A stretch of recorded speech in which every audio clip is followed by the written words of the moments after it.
Hello everyone, this is Dr. Sam and today we will compare the images of fetal brain. These are axial images. This right here is the skull bone. This hyperechoic line is the falx cerebri. And the posterior fossa, this is the posterior fossa. And this bilobe structure is the cerebellum. And it is covered by the cerebellar vermis. And over here this is a slightly different level, and this is the cavum septi pellucidum. It is an anechoic rectangular structure in front of the thalamus, and these hypoechoic structures are the thalami on either side of the falx cerebri in front of the cerebellum. Our first case is ventriculomegaly. It is the abnormal dilatation of the lateral ventricles. The diameter of the lateral ventricles must be less than 10 millimeters. The choroid plexus normally occupy the majority of the space. They produce cerebrospinal fluid. And over here, the lateral ventricle diameter is more than 10 millimeters. If the diameter is between 10 to 12 millimeters, it is termed as mild ventriculomegaly. And we do not see this area clearly because of the near field reverberation artifact, which occurs due to the skull bone. Because in the upper part of the image, the ultrasound beam has higher energy. So there are a large number of reflections in this area. In moderate ventriculomegaly, the size of the lateral ventricles is between 12 to 15 millimeters. As you can see, it is larger as compared to mild ventriculomegaly. In severe ventriculomegaly, the diameter of the lateral ventricles exceeds 15 millimeters. The choroid plexus are hyperechoic structures inside the lateral ventricles. They produce cerebrospinal fluid and occupy most of the space inside the lateral ventricles. In severe ventriculomegaly, a condition known as the dangling choroid plexus occurs. In this, the choroid plexus will be reduced in size and it will appear to float inside the lateral ventricle or dangle.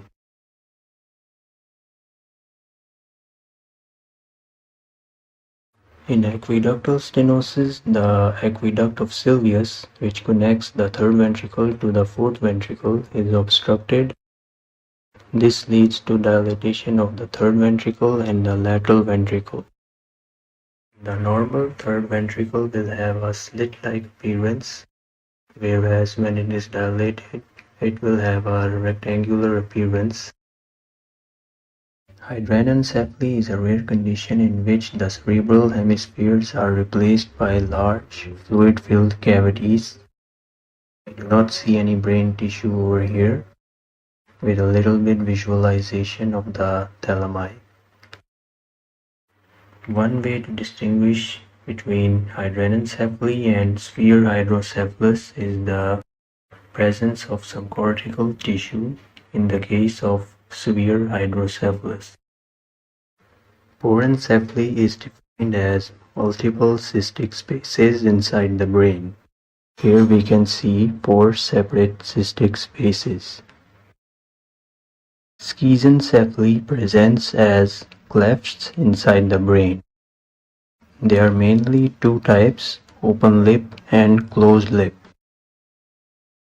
These clefts extend from the lateral ventricles all the way to the subarachnoid space, which means they will be reaching the skull bones on this image.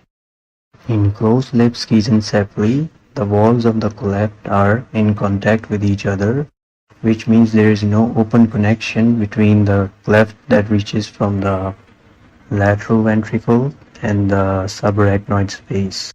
There is no open connection.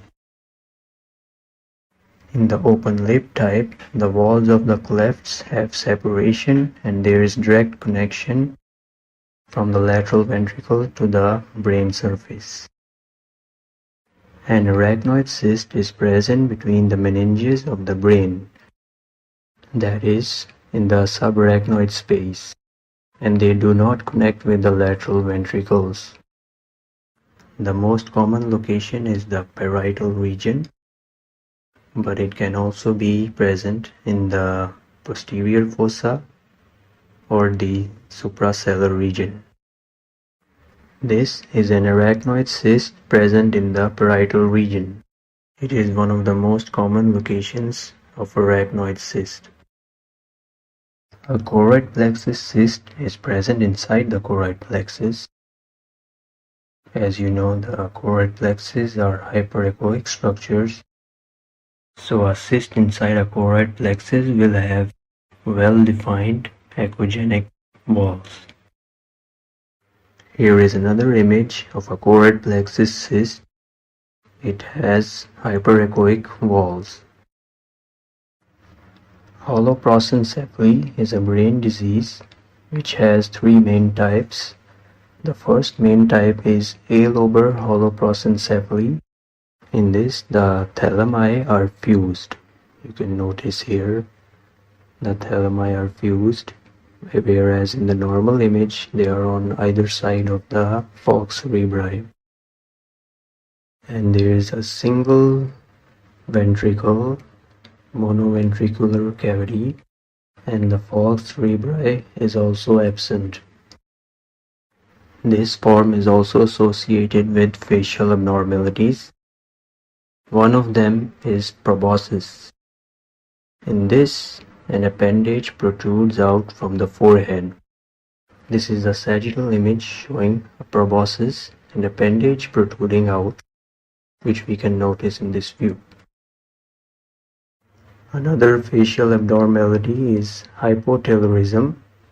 It is the reduced distance between the orbits or between the eyes.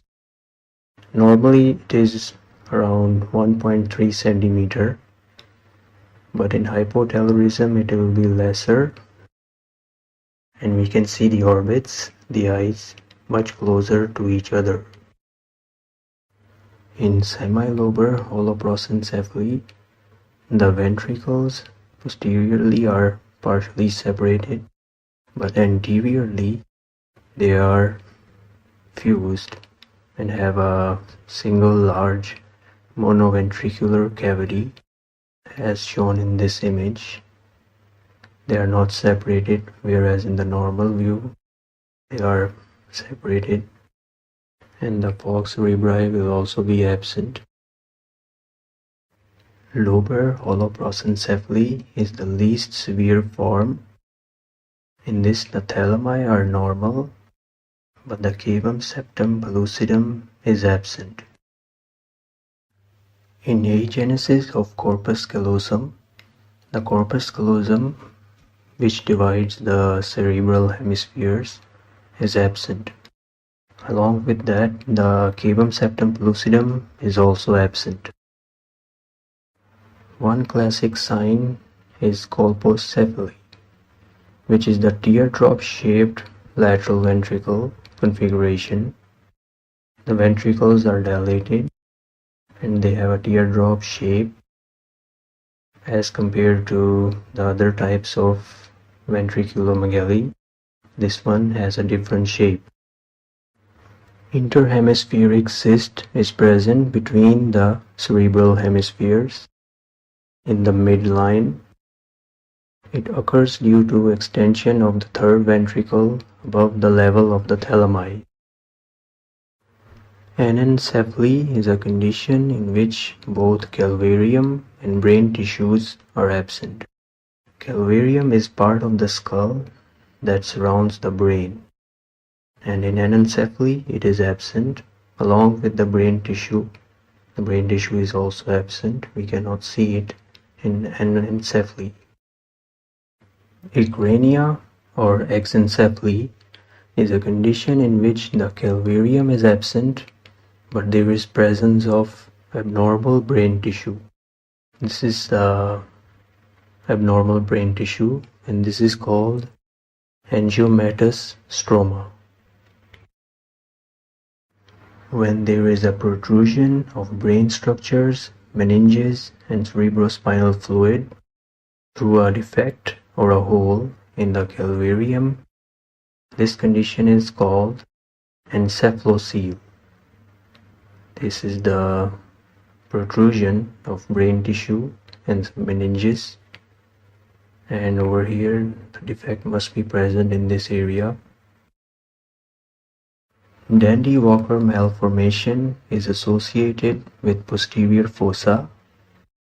There is a defect in the cerebellar vermis, which leads to fluid collection in this area.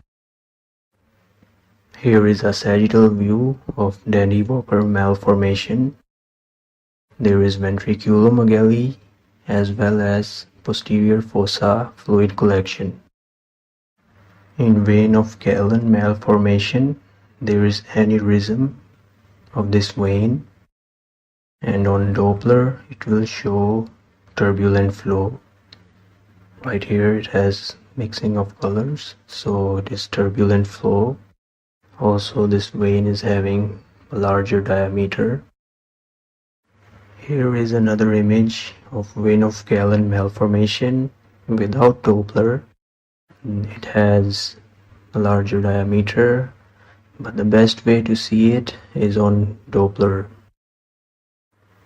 Intracranial tumors are very rare, but when there is a mass seen, it is most likely a hemorrhage.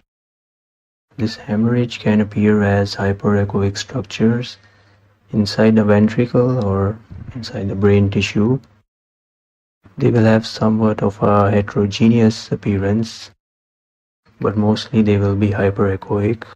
Here they will not look like choroid plexus, they will be heterogeneous as compared to choroid plexus. Intraventricular hemorrhage can cause inflammation of the lateral ventricles, which will lead to their walls appearing hyperechoic, and the choroid plexus will appear larger and have a lumpy appearance due to blood. Here is a coronal view of intraventricular hemorrhage showing hyperechoic walls of the lateral ventricles. CMV infections or infections from cytomegalovirus can occur in fetal brain. They present as calcifications in the brain tissue. Here you can see small calcifications.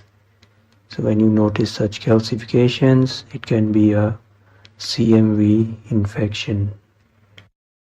Here is another example in axial view showing small calcifications in a CMV infection. Chiari-2 malformation is associated with the shape of the skull and shape of the cerebellum. The skull resembles the shape of a lemon because of flattening of the frontal bones. This is why it's called the lemon sign. Another sign is called the banana sign. This one is associated with the shape of the cerebellum. You can see the cerebellum is shaped like a banana. It is bent facing forward. Hello everyone, this is Dr. Sam and this video is about fetal head ultrasound. The normal shape of fetal head is ovoid. The normal calvarium will be hyperechoic. We will see a bright skull, and over here we have a clover leaf configuration. It is usually associated with type 2 thanatophoric dysplasia, but it is also associated with other skeletal abnormalities. The shape of the skull is trilobed. These bulging areas on either side are bulging of temporal bones. The clover leaf configuration is caused by craniosynostosis of all the sutures. These bones join together too early and skull shape is deformed. A lemon-shaped skull occurs due to flattening of frontal bone. It is usually associated with Chiari-II malformation, but sometimes is also found in normal fetus. In a strawberry-shaped skull, there is flattening of both the frontal bone and occipital bone. It is usually associated with trisomy 18. This is a sagittal view showing normal fetal forehead. And over here is a case of frontal bossing, in which there is an abnormally protruding forehead. You can see an increased convex curvature of the forehead. It is usually associated with achondroplasia, hydrocephalus, and aneuploidies. Here is another image of frontal bossing. You can see the difference in curvature of the forehead. Brachycephaly is a disproportionately wide head. The head is wider than usual.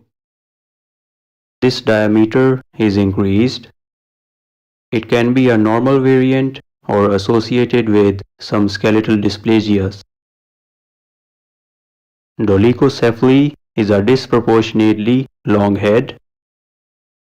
You can see that the head is much longer than usual in this image.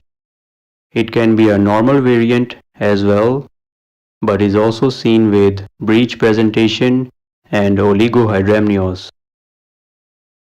In a fetus with osteogenesis imperfecta, hypomineralization of calvarium occurs. We do not see the normal hyperechoic skull here. It is because the mineralization of calvarium is not adequate. Hello everyone, this is Dr. Sam and today we will study fetal face ultrasound. Scanning the fetal face requires high quality equipment and experience. These are longitudinal and transverse views of fetal face. The sagittal facial profile is best for evaluating the face. We can see a lot of structures. Here is the prefrontal space in front of the frontal bone. This slanted hyperechoic line is the nasal bone. And here is the nose.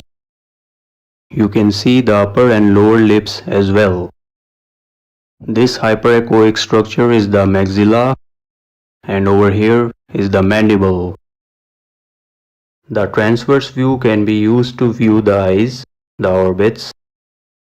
These small structures are the lenses. And these hyperechoic structures are nasal bones. Here is a coronal view in which we can see the nose very clearly and also the upper and lower lips. This small hyperechoic area is the chin. Cleft lip and palate is a common facial abnormality in neonates. These clefts can be unilateral or bilateral. In this image, we have a unilateral cleft lip. There is a hypoechoic defect in the upper lip. In bilateral cleft lip and palate, two hypoechoic defects can be seen in the upper lip. In this image, we can see the bilateral clefts more clearly. The hypoechoic defects are communicating with the palate. Midline facial cleft is associated with holoprosencephaly. The face is deformed and there is absence of normal midline tissue.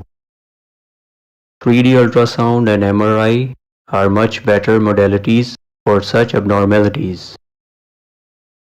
In some cases of cleft lip and palate, there is protrusion of soft tissue below the nose. We can see some protrusion of soft tissue in this longitudinal image. It is called premaxillary protrusion. Due to nasolacrimal duct obstruction, anechoic cysts may be formed.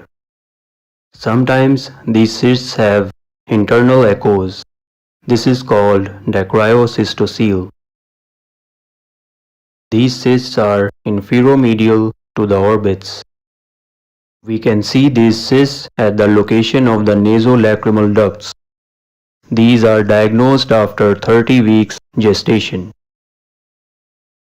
Congenital cataracts can be diagnosed on ultrasound. We will see a round hyperechoic mass in the anterior portion of the globe. In the normal image, you can see the normal lens as a small dot in the anterior part of the globe, but the cataracts are large hyperechoic masses. The distance between the medial canthi of both the orbits is called interocular diameter. This distance is approximately equal to the diameter of the eye.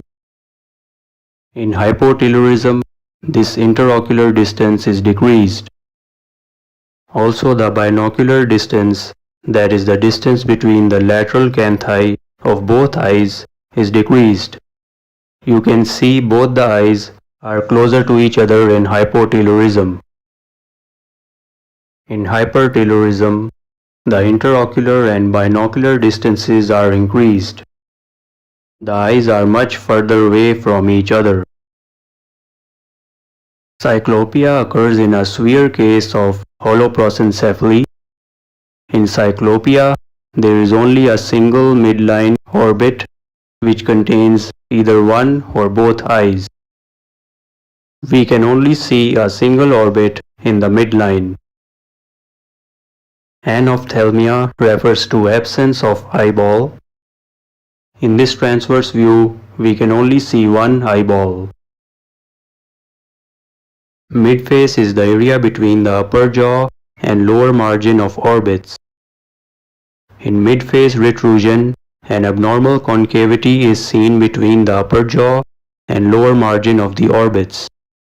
It is associated with a variety of abnormalities such as trisomy 21, Turner syndrome, and many other syndromes.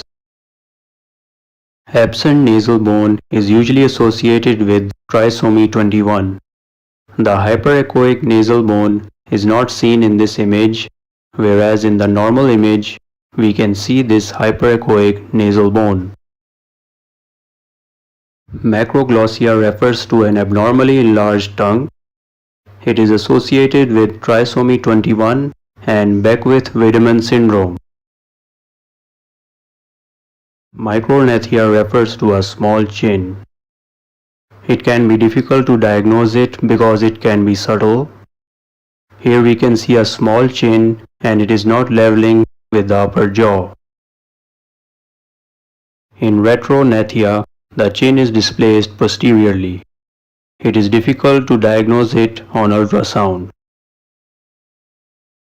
In agnathia, the lower jaw is absent. In this image, the lower jaw is not seen. It is missing. Hello everyone, this is Dr. Sam and today we will study fetal spine ultrasound. Here are longitudinal and coronal views of the normal fetal spine. It is hyperechoic. It has a normal S-shaped curvature.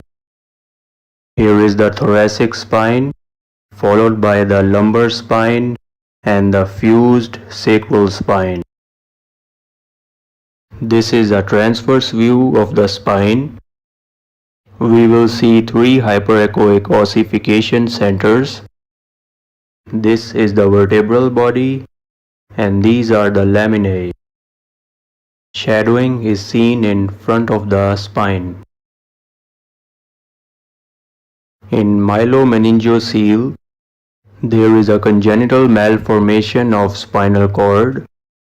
There is protrusion of malformed spinal cord and meninges through a spinal defect. It is covered by a thin wall. Here we see a myelomeningocele in a transverse view.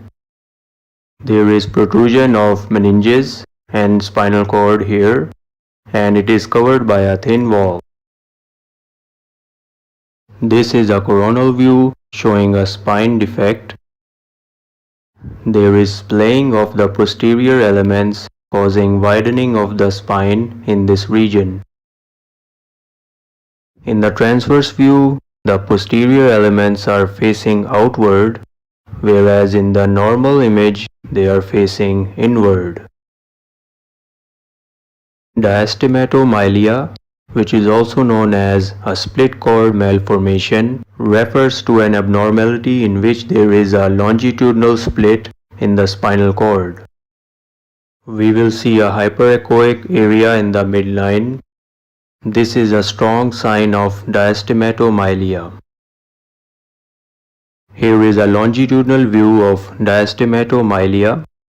There is a hyperechoic focus seen in the midline. Caudal regression syndrome refers to malformation of the lumbosacral spine and the coccyx, and rarely the thoracic spine. There is a blunted, abrupt termination of the spinal cord and spine. Conus medullaris is a term given to terminal end of spinal cord. It usually ends at L1 level. But in caudal regression syndrome, spinal cord ends much higher than L1 level. It is associated with agenesis or hypoplasia of the sacrum. The sacrum is not developed normally, and the fetal legs will be in a cross-legged position. Rarely, blunt ending of the thoracic spine can also occur. Here you can see a malformation of the thoracic spine. Sacrococcygeal teratoma is a congenital tumor which originates from the sacrococcygeal region. These features distinguish it from a myelomeningocele, which has a thin wall. In rare cases of sacrococcygeal teratoma, a hyperechoic mass can be seen. Here is a large hyperechoic mass. In scoliosis, there is an abnormal lateral curvature of the spine. We can see that in this coronal view, there is lateral bending of the spine. In kyphosis, there is abnormal rounding of the spine. Anteriorly, the spine will be concave, and posteriorly it will be convex shaped. Both scoliosis and kyphosis occur due to hemivertebra, in which only one side of the vertebral body develops. Hello everyone, this is Dr. Sam, and today we will discuss fetal chest ultrasound cases. Firstly, we will study the fetal heart, and the best view to completely see the heart is the 4-chamber view, in which we can see all 4 chambers and the valves as well, and also the interventricular septum and the atrial septum, and also the foramen ovale. Here is the moderator band in the right ventricle, and this circular anechoic structure is the descending aorta. Always remember, the aorta will be very near to the left atrium. So when we locate the aorta, the nearest chamber will be the left atrium. In the left ventricular outflow tract view, we see a proper appearance of the left ventricle and the aorta. And here is the right ventricle and the posterior most left atrium, and part of the descending aorta is also seen here. In right ventricular outflow tract view, we can see the right ventricle and the main pulmonary artery, and here are the branches, the right and left pulmonary arteries. Part of the aorta is also seen. The short axis view gives us a cross section of the heart. We can see the aorta, the right ventricle, the main pulmonary artery. The IVC SVC view gives us a longitudinal view of the superior vena cava and the inferior vena cava along with the right atrium. In a ventricular septal defect, there will be a hole in the interventricular septum, and there will be a connection between the right and left ventricles. On color Doppler, we can see blood passing through this ventricular septal defect. An atrioventricular septal defect will have a large defect in the center of the heart, that is over here, and it is also known as AV canal or endocardial cushion defect. Now, because this defect is present at the level of the valves, so there will be valve abnormalities present. We can further evaluate the AVSD on color Doppler. We can see the defect at the center of the heart. In Ebstein's anomaly, there is a large right atrium but a small right ventricle, and there will be cardiomegaly, and the tricuspid valve will be displaced towards the apex because of the enlarged right atrium. Here is another case of Ebstein's anomaly showing a large right atrium, a small right ventricle, and the displacement of tricuspid valves towards the apex. In hypoplastic left heart syndrome, the left side of the heart will be smaller. We will have small left atrium and small left ventricle, and the right atrium and ventricles will be enlarged. Here is another image of hypoplastic left heart syndrome with small left atrium and ventricle and large right atrium and large right ventricle. In transposition of the great arteries, the aorta and pulmonary artery switch places. Normally the aorta and the pulmonary artery cross each other. Normally they are not parallel to each other, but in transposition of the great arteries, they have a parallel configuration. So this parallel configuration is a sign of transposition of the great arteries. In this four-chamber view, you can see the parallel configuration, which is not present in the normal view. This is a transposition of the great arteries. Here is another image showing the parallel configuration. The aorta arises from the right ventricle and the pulmonary artery arises from the left ventricle. Tetralogy of Fallot contains four abnormalities, which include right ventricular outflow tract obstruction, a ventricular septal defect, a right ventricle hypertrophy, and an overriding aorta. But two abnormalities are more easily seen. One is the ventricular septal defect, and the other one is the overriding aorta, in which the aorta will overlie this ventricular septal defect. In a double outlet right ventricle, we will see two arteries arising from the right ventricle, the aorta and the pulmonary artery. They are both arising from the right ventricle. In the case of truncus arteriosus, a single vessel will arise from the heart. Here we only see one vessel. We do not see any vessel from here, just one vessel arising from here.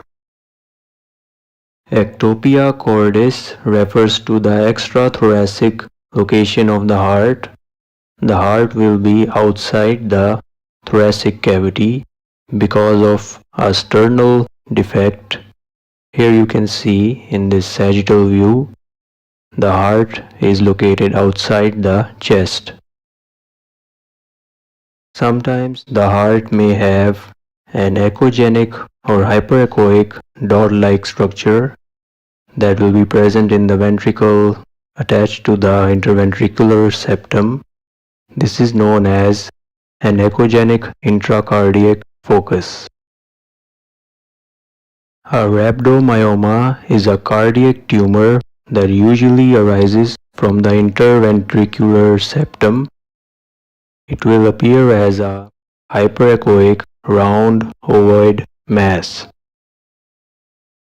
Here we have another case of rhabdomyoma, a hyperechoic round mass occupying the ventricle.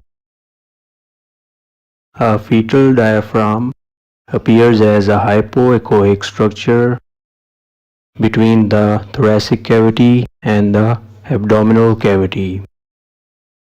In this coronal view, we see the lungs and the heart above the diaphragm, whereas in a congenital diaphragmatic hernia, there is a defect in the diaphragm which will lead to herniation of abdominal contents into the thorax, such as the stomach. Here we can see the stomach is in the thoracic cavity. The stomach will appear as a cystic structure because it is fluid filled, so it is anechoic. And here we have a four-chamber view showing the normal thorax with the heart. And here we have stomach right next to the heart, and the heart is also displaced towards the right side. Now we will discuss fetal lung abnormalities, starting with CPAM, which stands for congenital pulmonary airway malformation. It has three types based on its appearance. The first type is macrocystic, which has large cysts. They can be one or more than one, and the lung is enlarged and hyperechoic as well, and it may cause mediastinal shift. In type 2, we will have small multiple cysts scattered throughout the lung, and the lung is enlarged and hyperechoic.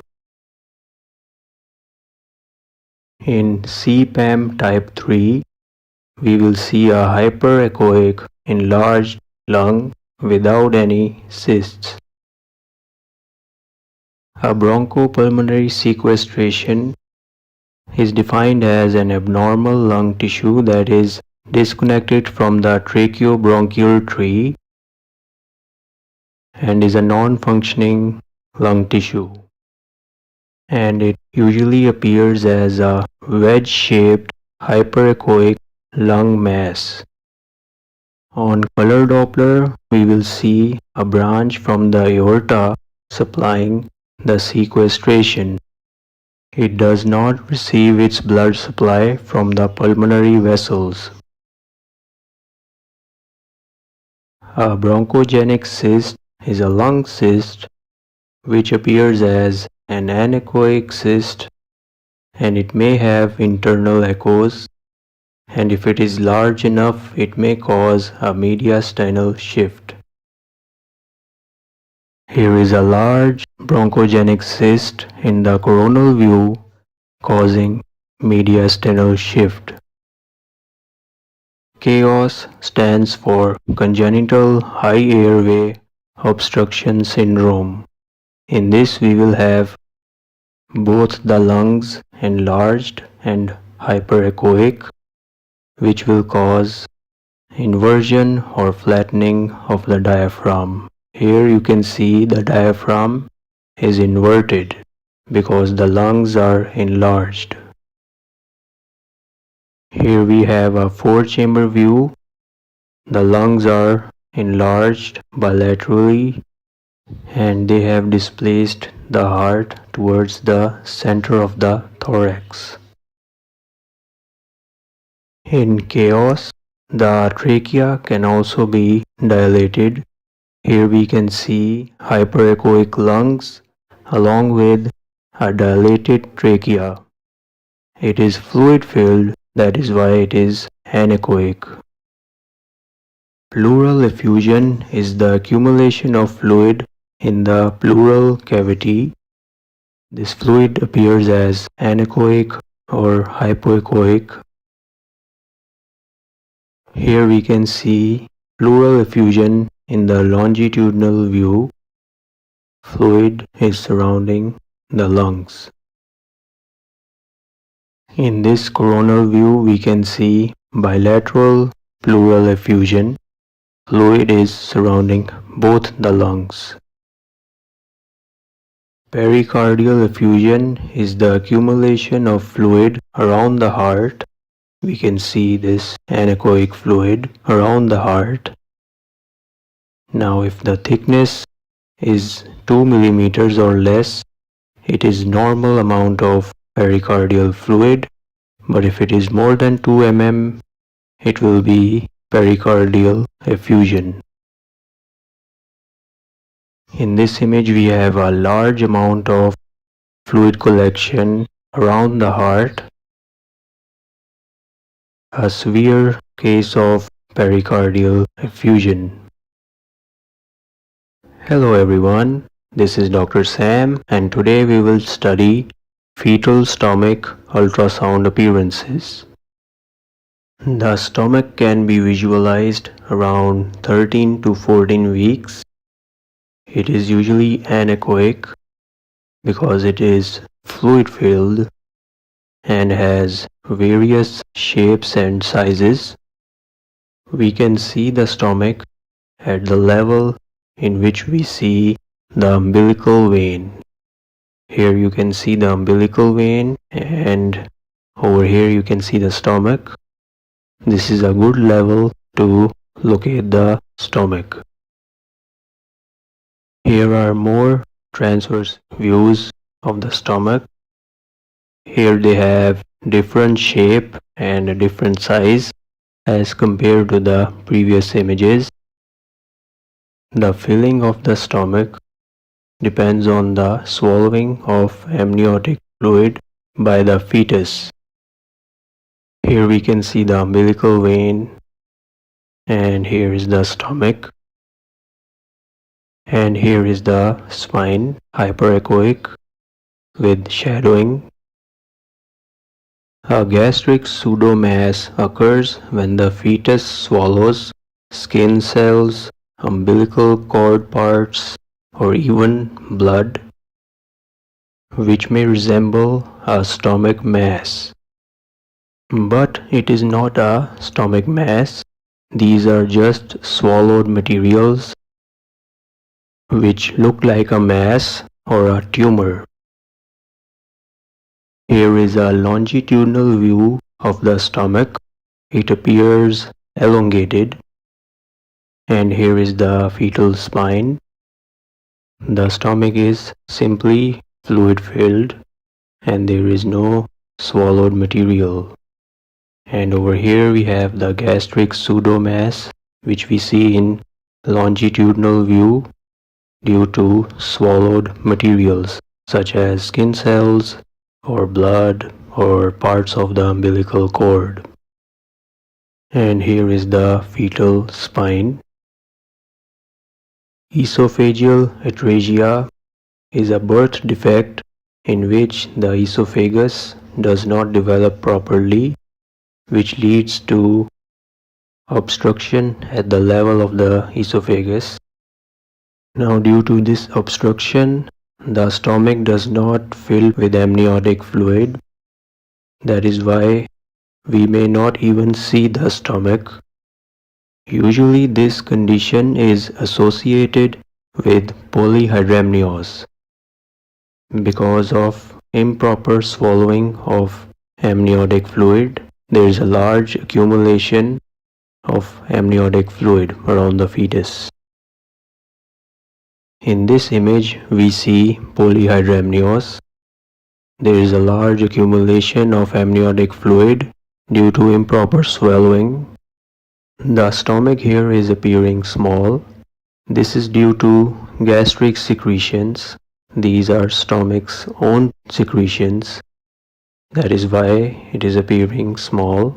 This setting can occur in esophageal atresia. We cannot see a normal fluid-filled duodenum on ultrasound. Usually it is not visible. Only when it is dilated, it is visible. Now this similar condition can also occur with duodenum. In duodenal atresia, part of the duodenum does not develop properly.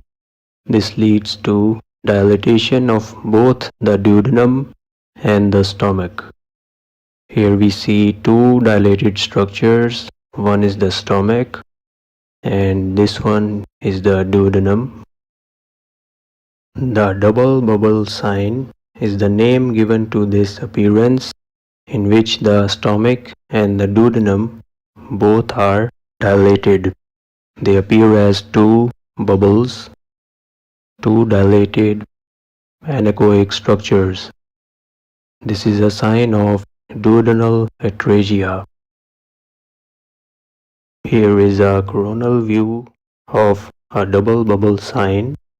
The stomach and the duodenum both are dilated in the setting of duodenal atresia. An enteric duplication cyst may resemble a double bubble sign or duodenal atresia, but there is one distinguishing feature, that is the stomach will not connect with the cyst, whereas it will connect with the duodenum, and also the cyst may be teardrop shaped. In congenital diaphragmatic hernia, there is a defect in the diaphragm which will allow abdominal organs to protrude through this defect and enter the chest cavity.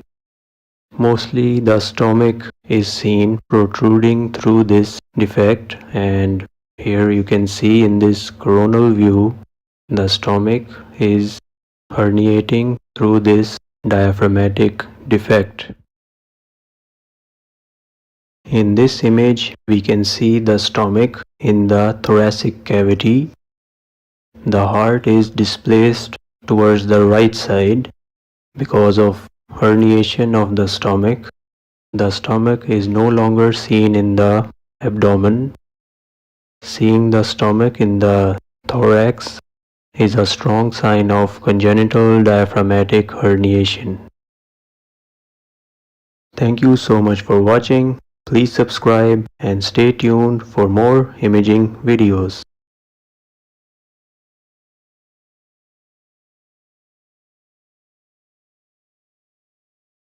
Hello everyone, this is Dr. Sam, and in this video we will study fetal bowel ultrasound images. Normally the small bowel are not visualized. Sometimes you may see fluid-filled areas in the abdomen, but mostly they are not really visible. Here we have a transverse view and a coronal view of the fetal abdomen. In duodenal atresia, the duodenum does not form properly. This will lead to obstruction and will cause dilatation of the duodenum and the stomach. This gives us a double bubble sign, in which we see both the duodenum and the stomach as two bubbles, two dilated structures. Here we have a coronal view showing us the double bubble sign. The stomach and the duodenum are dilated. In jejunal atresia, the jejunum will be dilated because it is not formed properly during embryonic development. Here you can see the normal bowel, not really visible, and over here we have an elongated and dilated fluid-filled jejunum. Now it is different from duodenum because it is longer. Here we have another image of jejunal atresia. You can see a dilated jejunum. The diameter will exceed 7 millimeters. Dilated bowel loops can occur due to atresia volvulus, in which the intestine twists on itself, or meconium ileus, in which there is thick impacted meconium causing obstruction. The diameter will be more than 7 millimeters. Here we have another image of dilated bowel loops in coronal view. Meconium is the term given to first fetal feces. There are a number of conditions linked with meconium. In meconium ileus, there is thick and sticky meconium which gets impacted to the walls of the small bowel or even the colon. This can cause dilatation, and it can also cause echogenic bowel. Here you can see hyperechoic bowel walls, very prominent. In this image you can see dilated obstructed bowels and hyperechoic bowels as compared to the normal bowel. You can see the increase in echogenicity.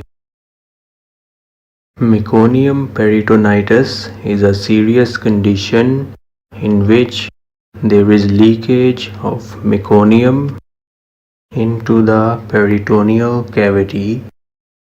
This causes shadowing calcifications as well as non-shadowing calcifications in the peritoneal cavity.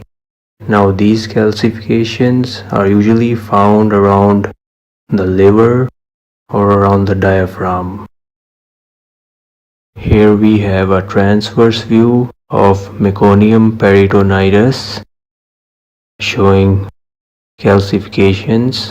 Now these calcifications can be shadowing or non-shadowing. Ascites can also occur with meconium peritonitis due to bowel perforation. There will be leakage of fluid into the abdominal cavity. Here we have fluid collection in the abdominal cavity. This is ascites. This can also occur with meconium peritonitis.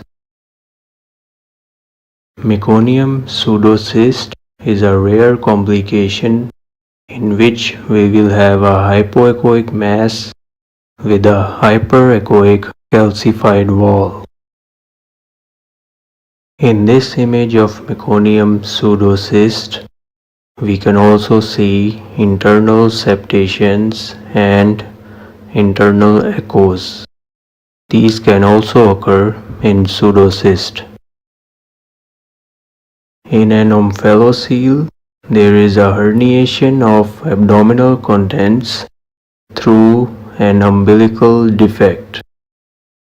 Here we can very easily see herniated abdominal contents in this longitudinal view. The herniated abdominal contents will be covered by a membrane which is made of amnion and peritoneum. Here you can see the membrane covering the omphalocele. The umbilical cord usually inserts into the herniated contents. Usually it inserts anteriorly, but if the defect is large, it may also enter laterally. Here we have a transverse view. The herniated contents may include liver, stomach, bowel, or other abdominal organs, and ascitic fluid may also be present in some cases. Gastroschisis is an abdominal wall defect through which small bowel will be herniated and the bowel loops will float freely in the amniotic fluid. The herniated contents are not covered by any membrane. Here you can see there is no membrane and the surface is rough and irregular as compared to an omphalocele. The umbilical cord will not insert into the herniated contents. Here you can see the umbilical cord is separate from the herniated contents, and only the small bowel will be herniated. Other abdominal organs will not be herniated. Hello everyone, this is Dr. Sam, and today we will study fetal kidney ultrasound. Fetal kidneys can be visualized around 14 to 16 weeks.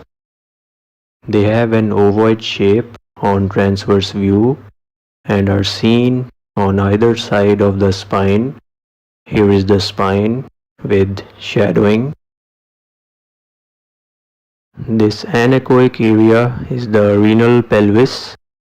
It is due to urine. And these hypoechoic areas are the medullary pyramids. You can also see it in the longitudinal view. And this outer layer is the cortex. Fetal kidneys can measure up to 5.5 centimeters at term. In a pelvic kidney, the kidney will be found in the pelvic region, usually around the bladder. Here you can see the kidney above the bladder, and it may also be fused with the lower pole of the normal kidney. The pelvic kidney may fuse with the lower pole of the normal kidney, and this condition is called crossed fused ectopia. Here you can see the fusion of two kidneys. In unilateral renal agenesis, there is absence of one kidney. In the normal image you can see two kidneys, whereas in this image there is only one. There is an empty renal fossa, there is no kidney present here, and this kidney is enlarged. It is usually because of compensatory mechanisms. Here we have another image of unilateral renal agenesis. We can only see one kidney here, and there is an empty renal fossa. In a lying down adrenal sign, there is a linear appearance of the adrenal gland. This is a sign of renal agenesis. Here you cannot see any kidney, and we only see the adrenal gland in a flat configuration. It is also called pancake, discoid, elongated, or straight adrenal gland. In this image we have Doppler analysis.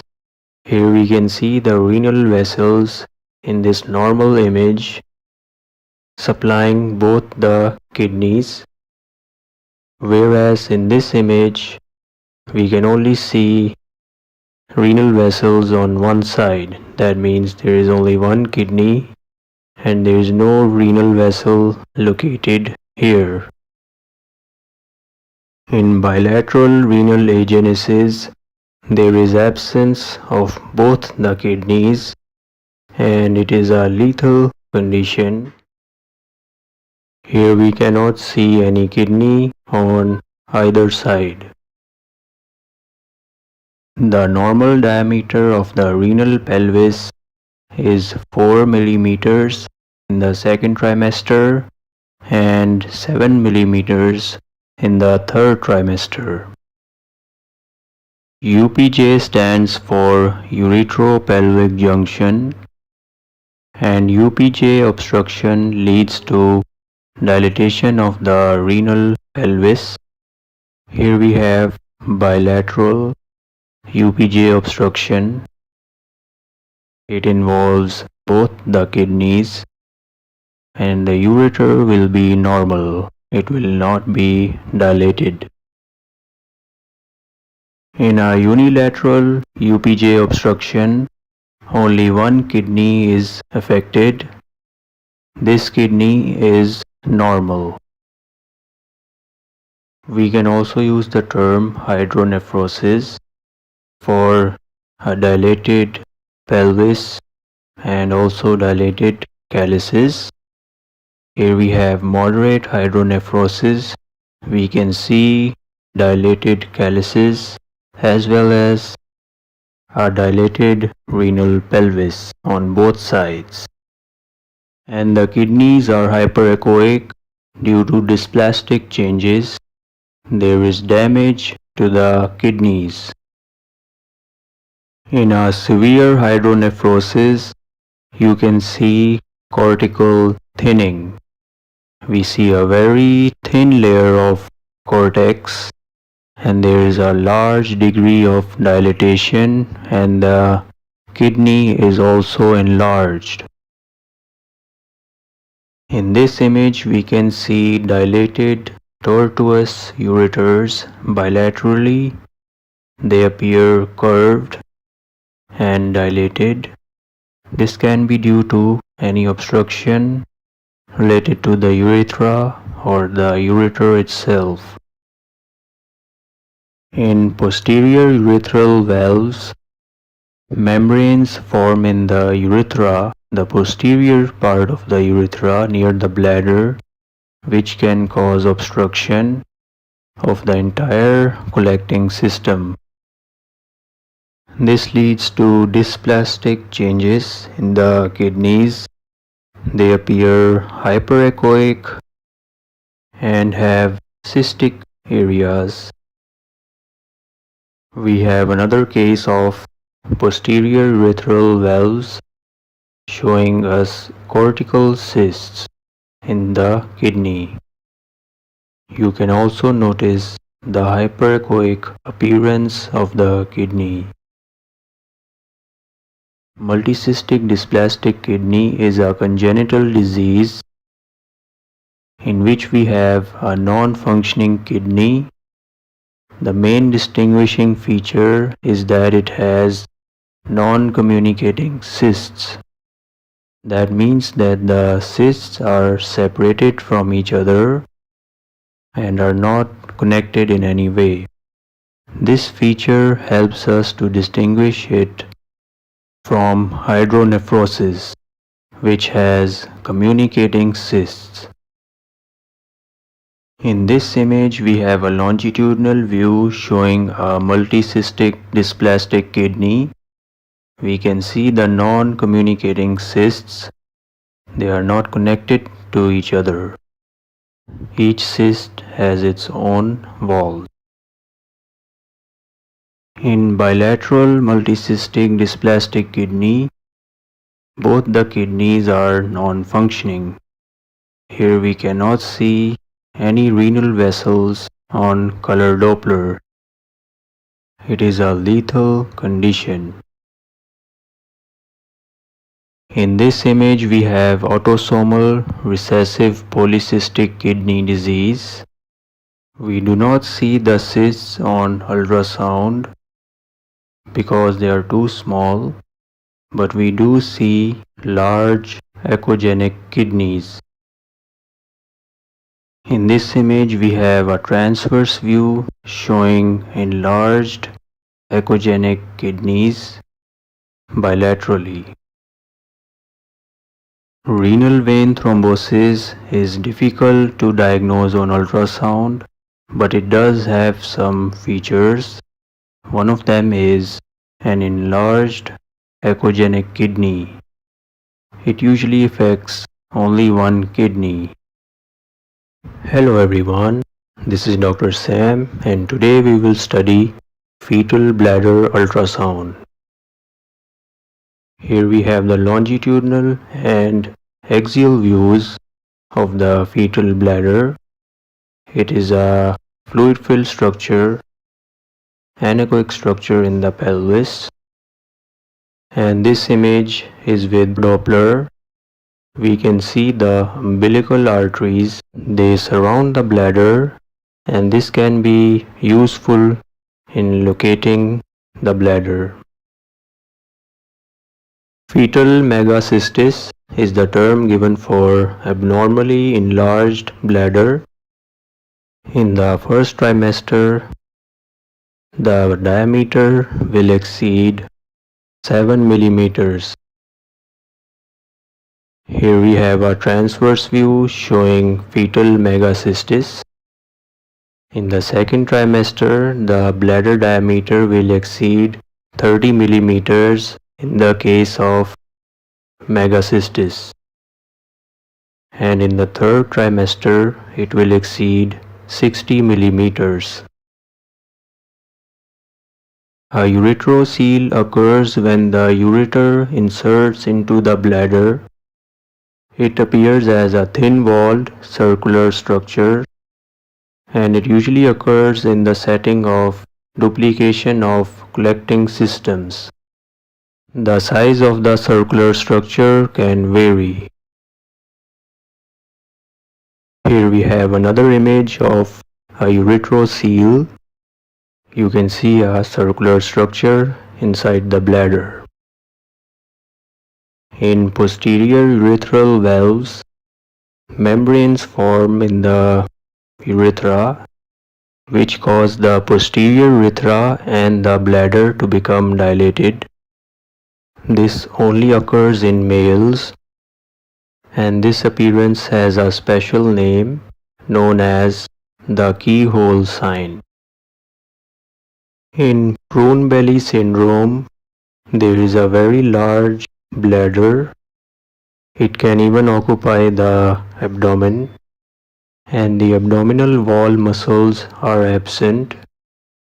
Here you can see the whole bladder and this layer is also very thin and the urethra and ureters are also dilated. Here we have another case of prune belly syndrome. In the longitudinal view, you can see a very large dilated bladder. Hello everyone, this is Dr. Sam and this video is about fetal musculoskeletal ultrasound. Most musculoskeletal abnormalities are seen in late second trimester and the third trimester. We will start by looking at fetal hand anomalies. On the left side, we can see a normal hand. The thumb and forefingers can be seen normally. This is a case of polydactyly. In this condition, there are more than 5 digits in a hand or foot. Clinodactyly is a condition in which there is abnormal angulation of interphalangeal joint. It usually affects the fifth finger. There is hypoplasia of middle phalanx, that is, this bone of the fifth finger. It does not develop properly, which causes inward angulation. In acrodactyly, the central fingers are absent. We only find a thumb and two other digits here. There is a separation of thumb from these fingers, which creates a gap in the middle. This is also called lobster claw hand. Here is an image of a normal fetal foot, and over here is a foot affected by acrodactyly. The central toes are missing. Only the big toe and the fifth toe are seen. A clenched hand will often look like this. If the hand remains clenched and fixed throughout the pregnancy, it may be associated with trisomy 18, which is also called Edwards syndrome. Clubfoot refers to a condition in which there is abnormal angulation of the foot at the ankle relative to the tibia and fibula. Normally, the ankle and foot must look like this. This is the proper alignment of the foot, whereas over here it appears curved at the ankle region. The foot often remains fixed in this position throughout the pregnancy. Here is another image of a club foot. The abnormal angulation is more severe in this case. Rocker bottom foot, which is also called congenital vertical talus, is a congenital anomaly in which there is a convex plantar surface of the foot. It is associated with trisomy 18, that is, Edwards syndrome. A sandal gap toe consists of a prominent gap between the big toe and the second toe. You can see the difference in the size of the gap as compared to the gap in the normal foot. Usually it is an isolated finding, but sometimes it is associated with Down syndrome. A short femoral length is associated with many types of anomalies such as growth restriction and skeletal dysplasias. The femoral length will be shorter than expected for gestational age. Micromelia is a term that refers to shortening of long bones which are present in the limbs. In the normal image, we can see a normal, well-developed humerus, whereas in this image, we see a small humerus as well as small radius and ulna. On the left side is an image of a normal thorax in sagittal plane, and on the right side is a small thorax. A small chest will look like this. The abdomen is protruding out as well. This appearance is associated with lethal skeletal dysplasias.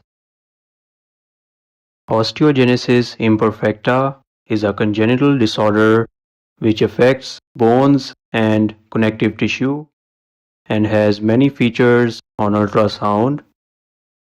The calvarium has decreased ossification. It is not hard enough and becomes softer than usual. The normal calvarium has some posterior shadowing, and we cannot see the brain anatomy in the near field of the image.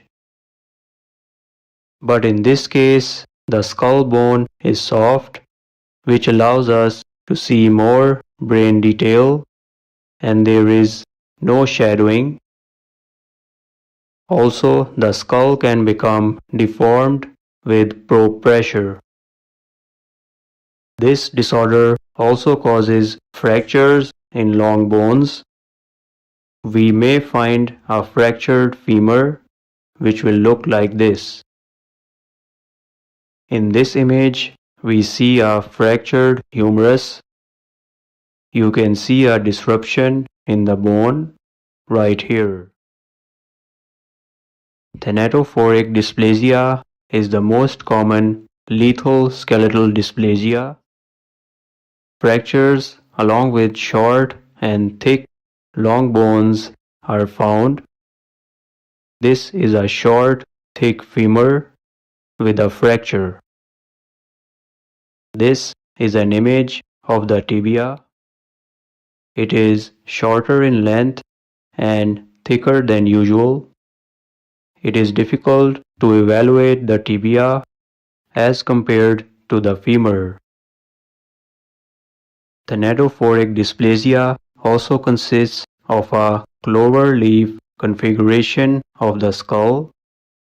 This is how the skull shape will look like. It is called the clover leaf shape. On the left side, we can see normal soft tissue thickness in the legs, but in the image on the right, there is increased soft tissue thickness in the extremities. If we find all or most of these features, we can diagnose thanatophoric dysplasia.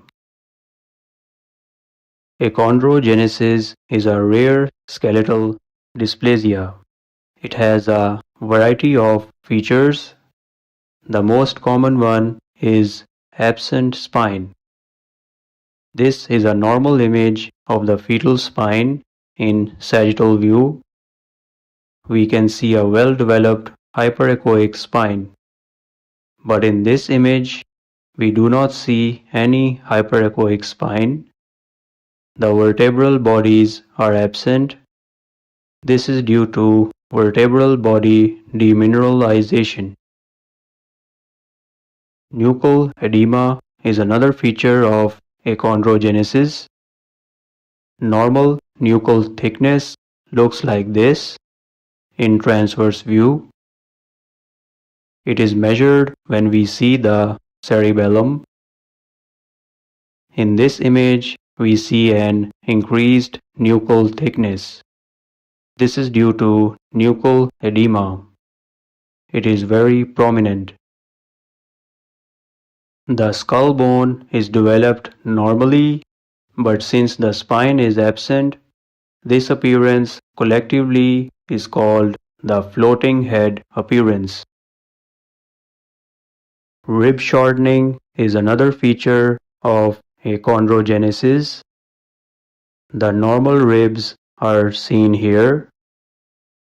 They are also producing some shadowing on the sides. But in this image, we see short ribs and no shadowing on both sides. This image shows us the normal chest and abdomen. The next feature is a protuberant abdomen. It is bulging out. It usually occurs along with a small thorax. Achondroplasia is another common skeletal dysplasia. A trident hand is one of its features. You will find a prominent gap between the third and fourth digits. A short femur is also a feature of achondroplasia. The femoral length is shorter than expected for gestational age. An abnormally protruding forehead is also associated with achondroplasia. It is called frontal bossing. The forehead has an abnormally increased convex curvature which is not seen in normal cases. In a depressed nasal bridge, the top part of the nose sinks deeper. It can also affect the forehead if it occurs. The forehead may also be depressed. Arthrogryposis involves fixed joint contractures with absent fetal movement. We will not find movement of the limbs. You will see fixed joints and stiff arms and legs, which will not change their position throughout the pregnancy. This is an image of the arm. It has remained in a fixed position throughout the pregnancy. Amniotic sheets are thick bands of amnion that are connected to the uterine wall. They do not cause any deformities in the fetus because they do not trap any fetal part. On color Doppler, internal flow can be detected. Amniotic band syndrome occurs when the amnion is disrupted from the chorion and is able to float around freely. This free-floating amnion may trap any fetal parts. This can cause deformities in the trapped part and can even lead to fetal demise. Usually, it affects the fetal limbs. It can even cause amputation of toes and fingers. If fetal head is trapped, it can cause anencephaly and fetal death. If the abdomen is trapped, it can cause hernia and abdominal wall defects. Hello everyone, this is Dr. Sam and today we will discuss the ultrasound appearances of placenta. The placenta is an organ that supplies blood to the fetus. It starts forming around 11 weeks of gestation age and it is well visualized by the end of first trimester, that is 13 weeks, appearing as an echogenic structure. The normal thickness is between 2 to 4 centimeters. Here you can see small hypoechoic areas inside the placenta. These are venous lakes or placental lakes. These are normal occurrences, and you may also notice a hypoechoic layer behind the placenta. This is known as retroplacental layer. A subcenturiate lobe is an accessory placental lobe which will be present in addition to the main placental lobe. Here we see the main placenta and an accessory placental lobe, the subcenturiate lobe, without any connection between the two. A thick placenta will have a thickness of more than 4 centimeters, and it can occur in many conditions such as gestational diabetes, infections, placental hemorrhages, maternal anemia, or placenta accreta. In the setting of severe polyhydramnios, the placenta can be compressed and have a thickness falling below 2 centimeters. Then it will be a thin placenta. A thin placenta can also occur with diabetes and hypertension. A circumvallate placenta will have raised rolled edges. This raised rolled edge is known as a placental shelf. This gives it a club-like appearance. Normally, the amniochorionic membranes attach to the edge of the placenta, but in this situation, they attach on the interior surface of the placenta. Here is another case of circumvallate placenta. Here we can see the raised and curved edges. Examining the location of the placenta is very important in determining whether the patient will have a C-section or a normal delivery. Over here is the cervix, and this junction is the internal cervical os, and you can see the fetal head. This is good because the fetus is in cephalic presentation. And over here we have the placenta that is very near the internal os. We have to measure this distance between the internal os and the placental margin. If it is less than 2 centimeters, then this is a low-lying placenta, and a C-section will be needed. When the placenta overlies the cervix, it is known as placenta previa. The first type is the marginal placenta previa.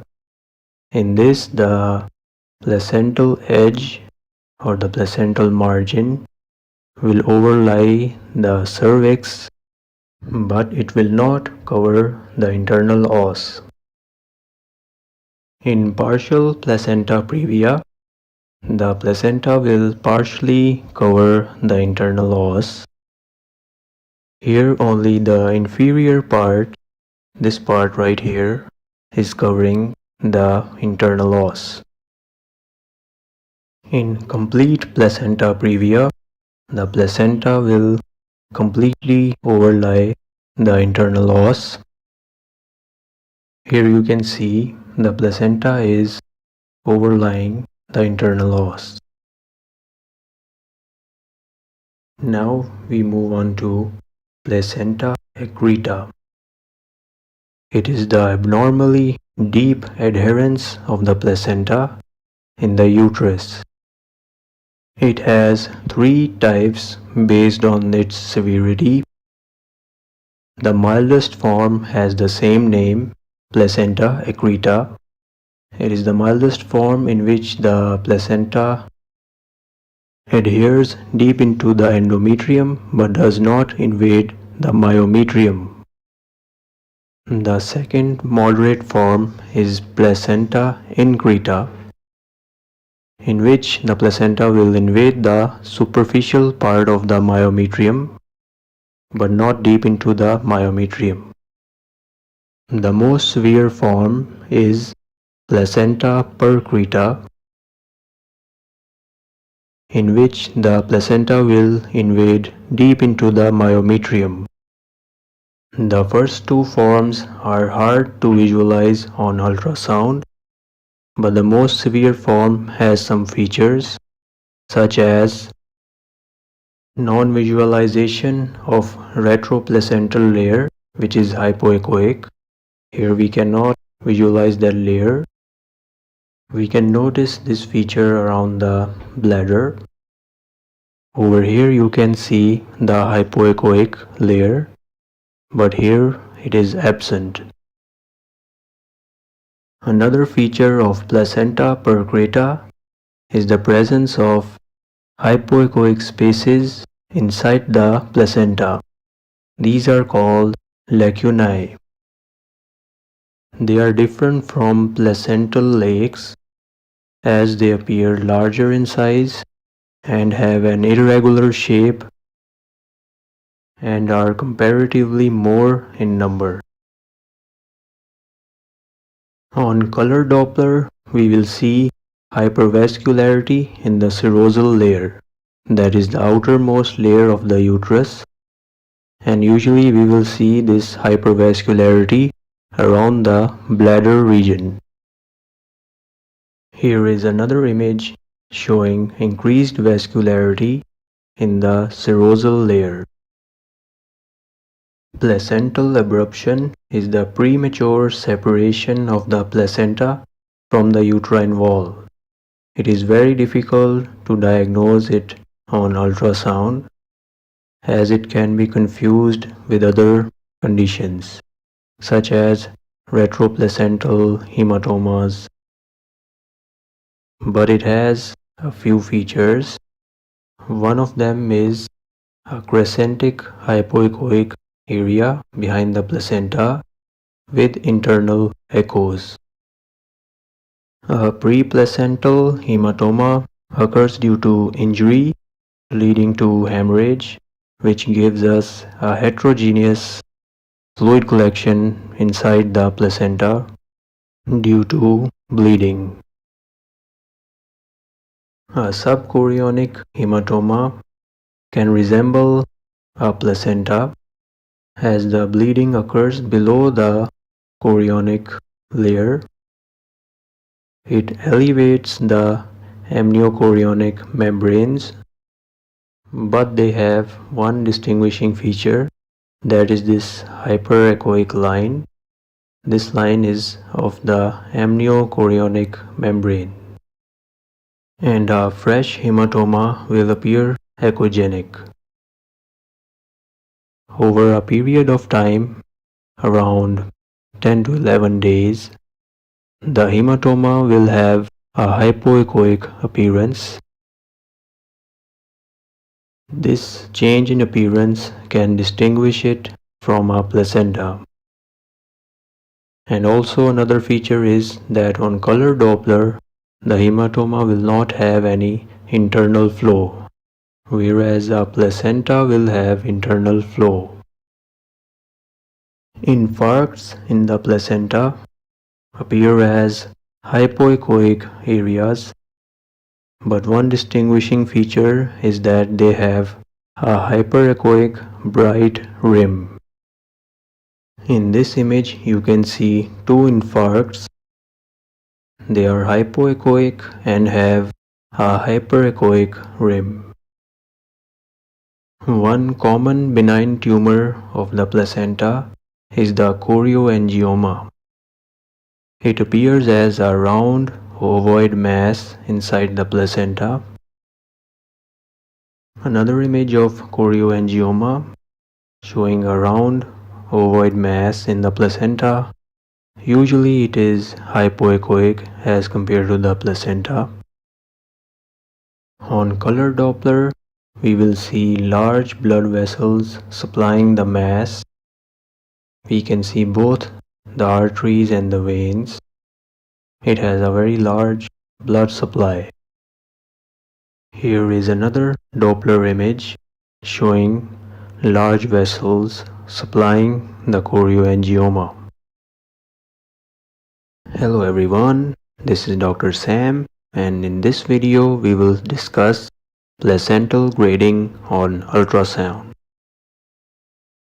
Placental grading is done through the visual appearance of the placenta on ultrasound. It has 4 grades ranging from grade 0 to grade 3.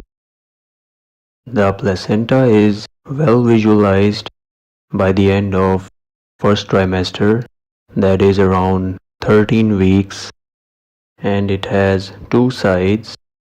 The side that is facing the fetus is the chorionic plate, and the side that is attached to the uterine wall or the maternal side, this area is the basal plate. From the formation of placenta till around 18 weeks of gestational age is the placental grade 0. The echo texture is smooth and there are no internal calcifications inside the placenta, and the chorionic plate is also smooth. Placental grading usually is based on calcifications and indentations in the placenta. From 18 to 29 weeks gestational age is placental grade 1. There will be few calcifications, but the basal plate will not have any calcifications. There will be no echogenic area in the basal plate, and there will be indentations at the chorionic plate. These are the indentations, these notches or curves. We will start to see these indentations. Here are more images of a grade 1 placenta. Here it is bright due to enhancement because of amniotic fluid, and over here you can see no hyperechoic area at the basal plate, and there are few hyperechoic areas. These are calcifications in the placenta, and here are few indentations at the chorionic plate. A grade 2 placenta is from 30 to 38 weeks of gestational age. There are calcifications at the basal plate, and the indentations are much deeper, and these indentations are comma-like indentations, and there is increased calcification in the placenta. Now the placenta may remain at grade 2 until delivery. Sometimes the calcifications can be appearing as hyperechoic lines going through the placenta all the way to the basal plate. And here are the indentations at the chorionic plate. Sometimes the placenta may enter grade 3, which is around 39 weeks. There is diffuse calcification and diffuse echogenicity, and acoustic shadowing may also be present due to increasing calcifications.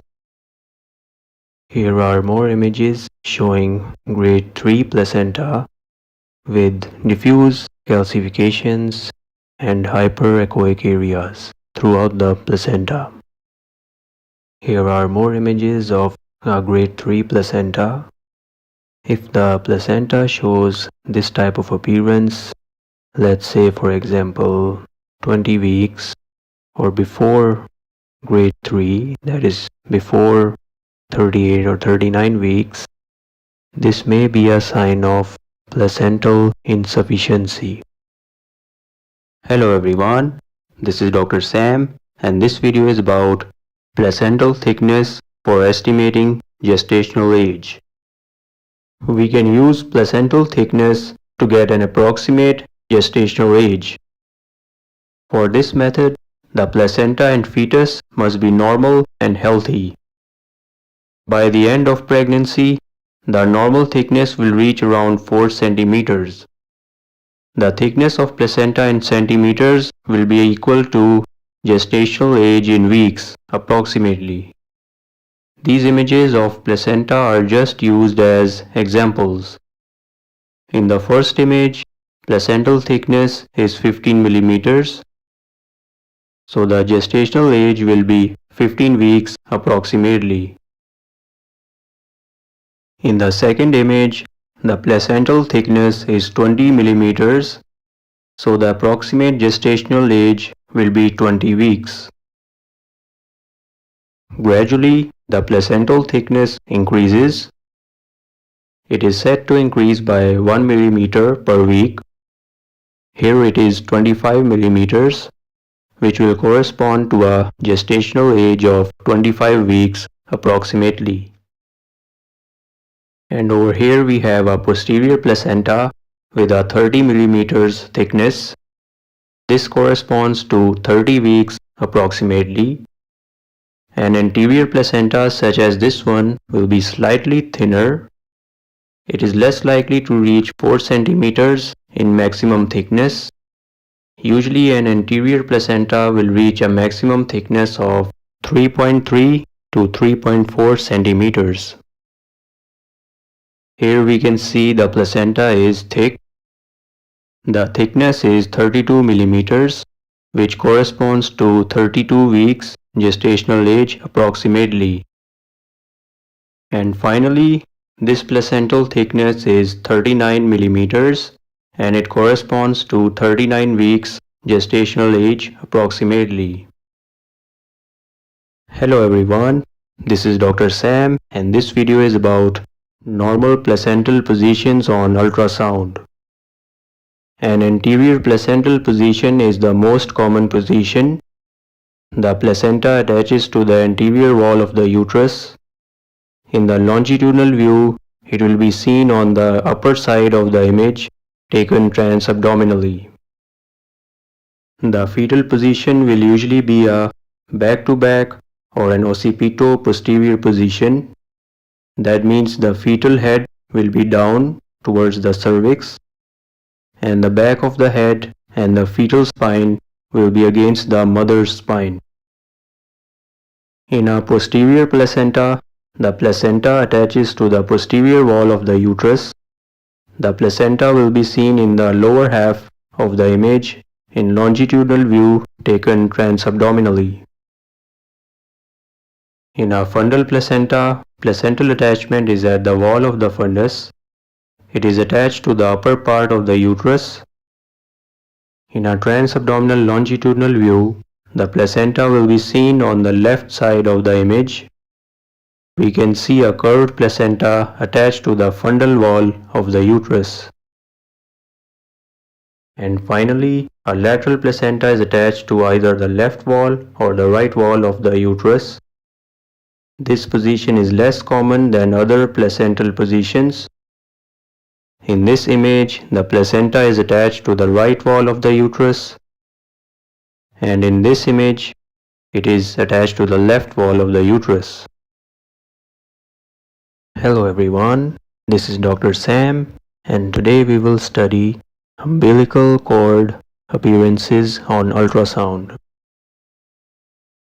The umbilical cord connects the placenta to the fetus and provides blood supply. Here we can see a cross-section of the umbilical cord. It is the transverse view. We can see how many vessels it contains. The one with the larger diameter is the umbilical vein, and these two with smaller diameters are the umbilical arteries. So we have two arteries and one vein. And the umbilical cord is protected by a substance known as Wharton's jelly. And over here we can see the umbilical cord entering the fetus at the umbilicus on the abdomen. Sometimes there may only be a single umbilical artery present. Here we can see only one umbilical artery in transverse view in its cross section. On color Doppler, we can further investigate a single umbilical artery. First, we need to locate the bladder, and we can see the umbilical arteries on both sides of the bladder, the lateral sides. These are the umbilical arteries. They carry deoxygenated blood from the fetus to the placenta. So this blood is going out of the fetus, away from the fetus towards the placenta, and it is going away from the probe. So that's why we have a blue color in Doppler. And over here we can see one umbilical artery is missing. The color Doppler shows flow on only one side of the bladder, so this is a single umbilical artery. Now we move on to umbilical cord insertion. Normally the umbilical cord should enter the placenta at its center, but in the case of eccentric cord insertion, the cord enters the placenta near the placental edge instead of the center. Here is the placental edge and it is entering near the placental edge. In marginal cord insertion, the umbilical cord enters the placenta at its margin or the placental edge instead of the center, and the eccentric cord insertion will be over here. A filamentous cord insertion is a more serious abnormality in which the umbilical cord will insert into the amniochorionic membranes instead of directly into the placenta. The blood vessels travel through these membranes and then reach the placenta. These blood vessels are not protected by Varden's jelly. That's why they are more prone to rupture.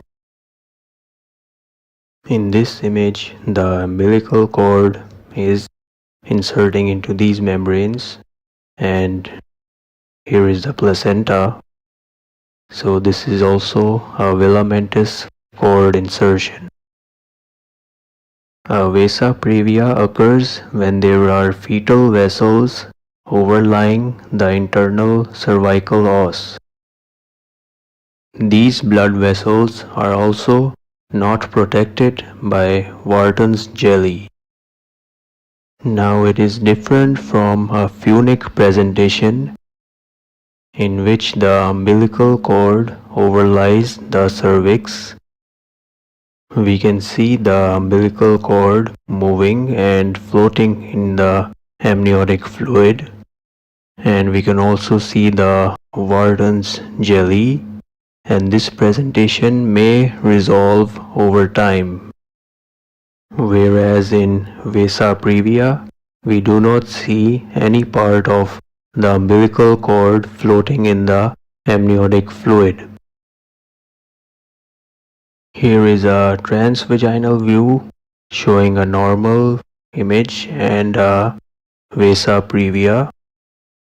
Here there are fetal blood vessels overlying the internal cervical os, and in the normal image there will be no fetal blood vessels present here. Umbilical cord cysts can also occur. Most commonly they occur in the first trimester.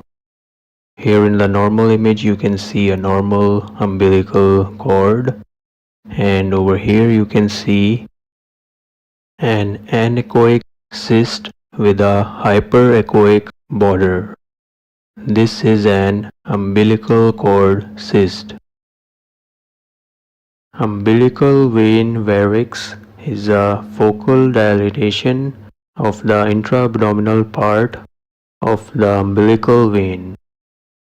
We will see an anechoic structure near the bladder. This is the dilatation of the umbilical vein, and it usually measures around 9 millimeters in diameter.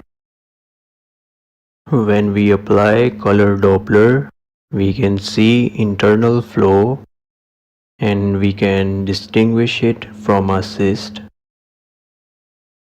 A persistent right umbilical vein occurs when the intrahepatic component of the umbilical vein curves towards the stomach instead of curving to the right side. Here you can see the umbilical vein curving towards the right side, and over here it is curving towards the left side towards the stomach. Hello everyone, this is Dr. Sam, and in this video we will study umbilical artery Doppler. It is not recommended to perform Doppler study in the first trimester and early second trimester due to heating issues. Because of high intensity of Doppler ultrasound, it can be harmful to the fetus. Mostly it is performed in the third trimester.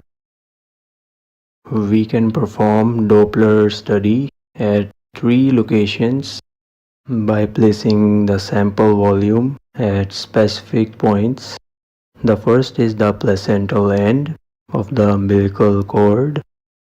Second is the free cord that is floating freely in the amniotic fluid. The third is the fetal end, where the umbilical cord enters the fetus. But the placental and the fetal ends are difficult to perform Doppler analysis. That is why the free cord is sufficient for Doppler study. We can locate the umbilical artery in the cord by applying color Doppler, and then we can place the sample volume in the red or the orange zone because it is indicating that the blood is traveling towards the placenta, and the umbilical artery carries blood towards the placenta, so we can place the sample volume over here. And the pattern that we see in spectral Doppler is the sawtooth pattern. The vertical plane on the spectral graph indicates velocity. The highest velocity is known as peak systolic velocity, and the lowest velocity is called end diastolic velocity. This is a normal cardiac cycle in the umbilical artery, and it is the normal pattern in spectral Doppler for umbilical artery. There are a number of parameters that are helpful in diagnosing vascular diseases. The first one is the ST ratio. It is the ratio between peak systolic velocity and end diastolic velocity. It is a measure of resistance to blood flow.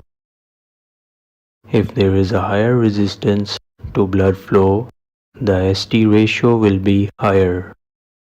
In certain maternal conditions such as diabetes mellitus or hypertension, or if we suspect fetal growth restriction, a Doppler study may be performed in the second trimester.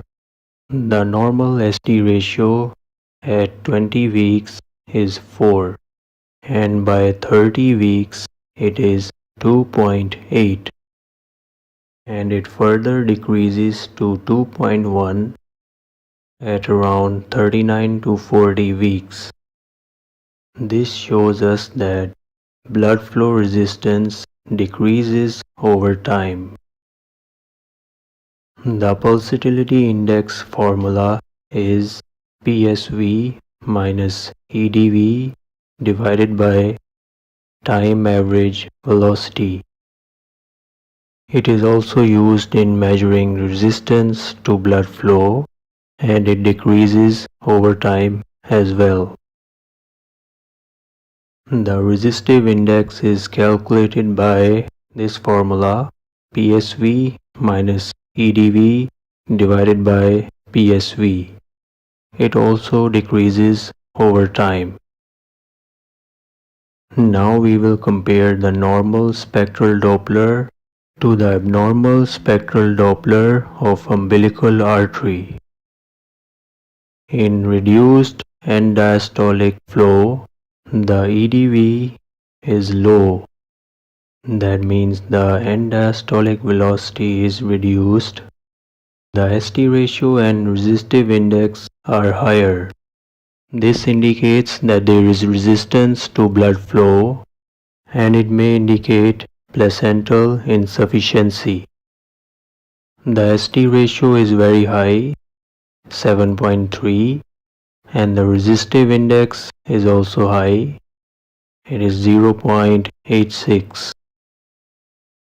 Here we have another example of reduced end diastolic flow. The ST ratio is 5.3 and the resistive index is 0.81.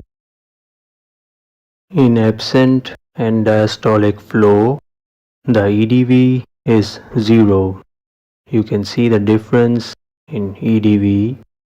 The diastolic velocity is 0, and if spectral analysis is performed around 16 weeks, that is normal because at this stage the resistance is higher. So it is normal to see this graph in 16 weeks of gestational age. But if this is seen in the third trimester or after 16 weeks, then it is a sign of placental insufficiency. The resistive index is 1. It is high. Here we have another case of absent end diastolic flow with zero diastolic velocity and indicating placental insufficiency. In reversed end diastolic flow, we see flow reversal. We can see the velocity below the baseline, which indicates that there is reversal of flow due to high resistance, and this indicates intrauterine growth restriction. But this pattern is normal up to 16 weeks. But after 16 weeks, it can indicate intrauterine growth restriction. In this image, you can also see velocity below the baseline indicating flow reversal. This is a sign of intrauterine growth restriction. Hello everyone, this is Dr. Sam, and today we will study ductus venosus Doppler ultrasound. Ductus venosus connects the umbilical vein to the inferior vena cava. It carries oxygenated blood and it bypasses the liver circulation. It has a triphasic pattern on spectral Doppler. It exhibits forward flow. There are 3 specific points on this pattern. The highest peak is called the S wave. It represents ventricular systole. There is a sharp increase in velocity for a short amount of time. The second highest peak is the D wave. It represents early diastole. And the A wave is the lowest point and it represents atrial contraction. The entire blood flow is in the forward direction. The A wave is more important in diagnosing certain conditions such as placental insufficiency, IUGR, and cardiac anomalies. In the first image, you can see a normal ductus venosus. At 18 weeks, you can see the A wave is normal, whereas in the second image, it is taken at 24 weeks of the same fetus, and you can see a reduction in the A wave. It can be a sign of placental insufficiency and IUGR. A wave reversal is definitely abnormal. Here the A wave is seen below the baseline. It is in the same fetus taken at 25 weeks. It is a sign of cardiac dysfunction, and there is dichotomy between S and D wave, which means the S and D wave are almost at the same level and closer to each other. Here we have another case of reversed A wave. The A wave is below the baseline, which indicates flow reversal. Now this can be associated with cardiac anomalies, trisomy 21, that is Down syndrome, preeclampsia, or gestational diabetes. Hello everyone, this is Dr. Sam, and today we will study Doppler ultrasound of fetal middle cerebral artery. On spectral Doppler, there is high resistance antegrade flow. Antegrade is forward flow. We can see the high resistance flow by looking at the velocity. Here the end diastolic velocity is very low. It is like less than 10 centimeters per second.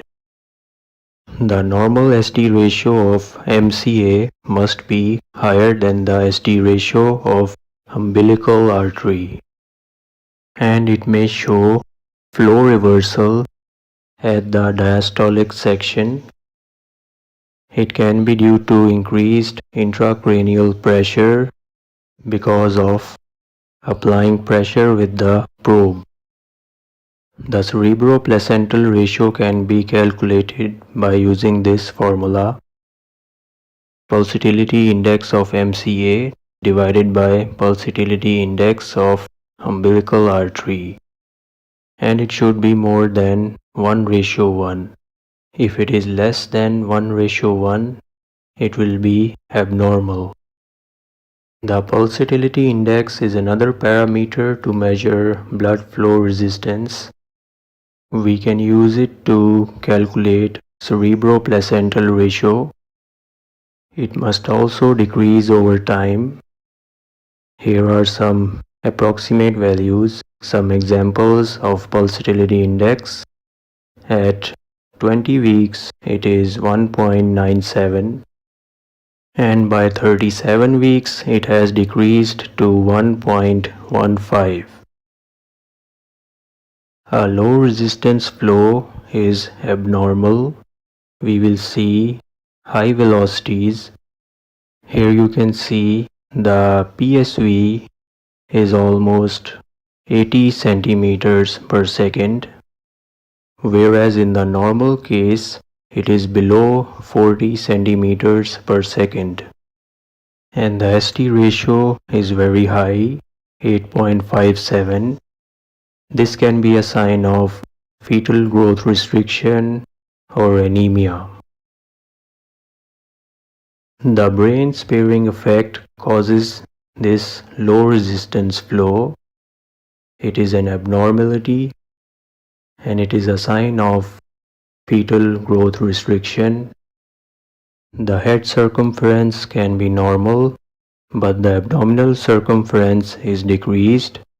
This leads to compensatory mechanisms which lead to vasodilatation of the cerebral arteries and produces a low resistance flow. The peak systolic velocity is high, it is more than 60, whereas in the normal case it is below 40 centimeters per second. And even the end diastolic velocity is high, it is more than 20 centimeters per second, whereas over here it is very low, it is below 10 centimeters per second approximately. And the ST ratio is also high, it is 2.59.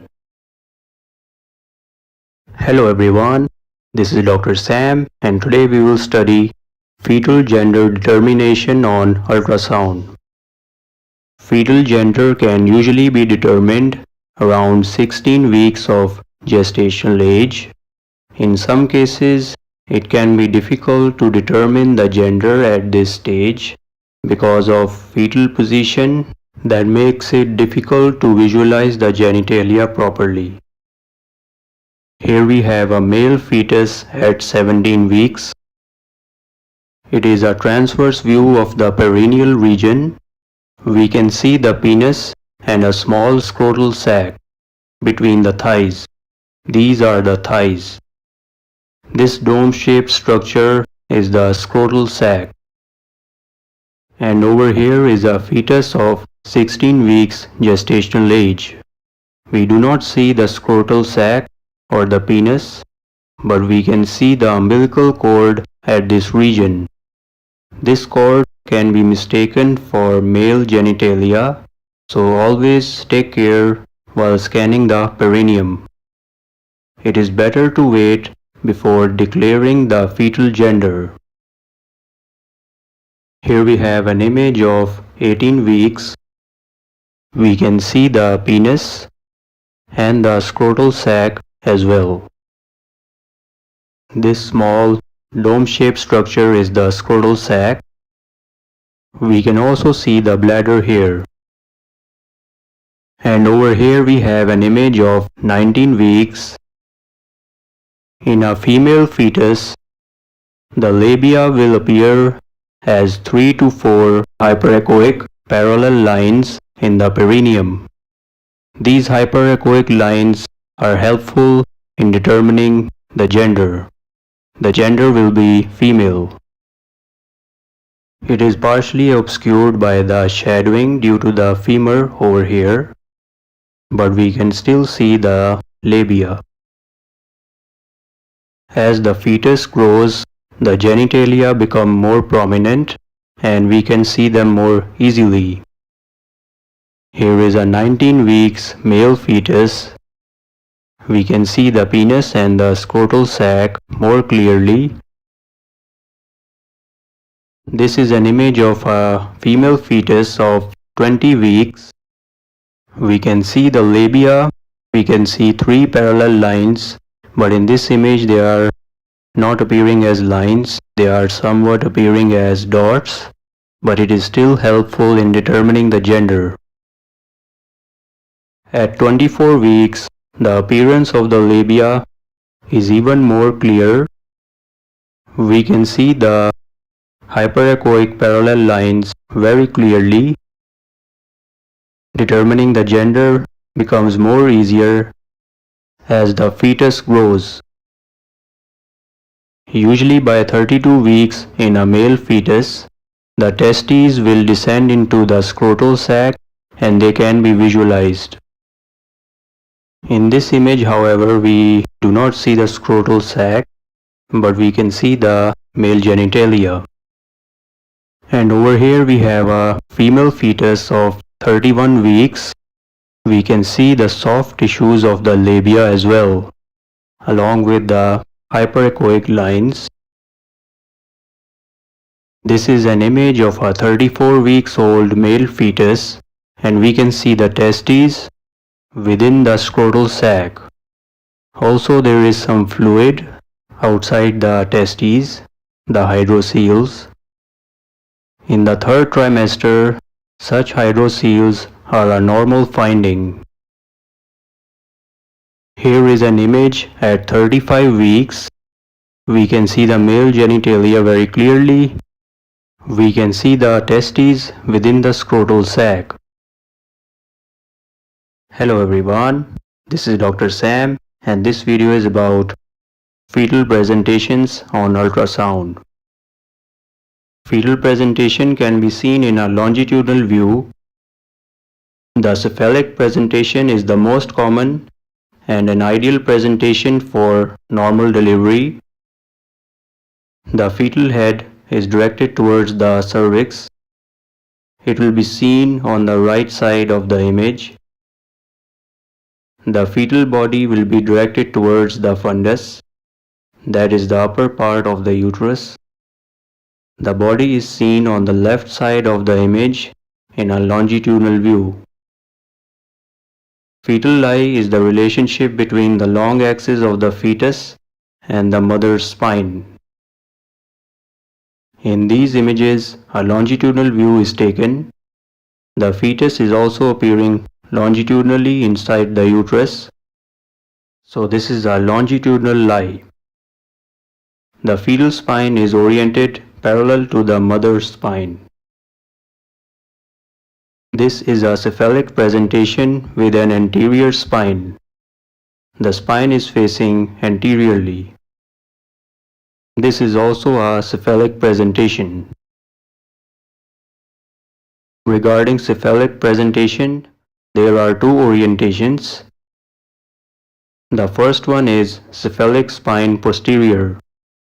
The spine is seen in the lower side of the image in both longitudinal and transverse views. In the transverse view, the fetal left is on the left side of the image and fetal right is on the right side of the image. Here we can see the stomach on the left side of the image, so this is the fetal left. Similarly, the heart is also seen on the left side. The apex is pointing towards the left side of the image. The second orientation is cephalic spine anterior. The spine is oriented anteriorly. In the transverse view, fetal left is on the right side of the image and fetal right is on the left side of the image. The spine is seen on the upper side of the image and here is the stomach, so this is the left side of the fetus. And here is the heart. The apex is pointing towards the fetal left. This is the left side of the fetus. The spine is seen on the top side of the image. Now we move on to breech presentation, in which the fetal head is directed towards the fundus and the fetal body and legs are directed towards the cervix. If this presentation is seen near the end of pregnancy, a C-section is preferred for delivery. Breech presentation has few types. The first one is a complete breech presentation. Both the hip and knees are flexed. We see folded legs and flexed hips directed towards the cervix. The fetal lie is longitudinal. In a longitudinal view of the uterus, the fetus is also in a longitudinal orientation. Breech spine posterior is an orientation of breech presentation. The spine is located on the lower side of the image in both longitudinal and transverse views. In a transverse view, the stomach is seen on the right side of the image, so fetal left is on the right side of the image and fetal right is on the left side of the image. And here we have a breech spine anterior orientation. The spine is seen on the upper side in the image. The fetal left is on the left side of the image. That's why the stomach is also seen on the left side. And fetal right is seen on the right side of the image. The next type of breech presentation is frank breech.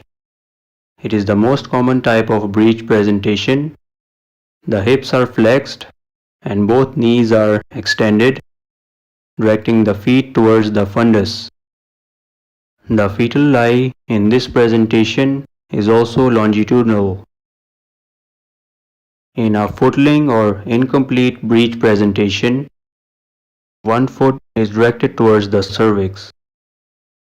One or both the hips will be extended, but mainly we will see a foot right next to the cervix.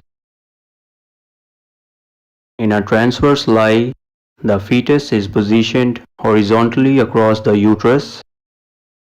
Although this is a longitudinal view of the uterus, the fetus is seen in a transverse orientation, confirming that this is a transverse lie.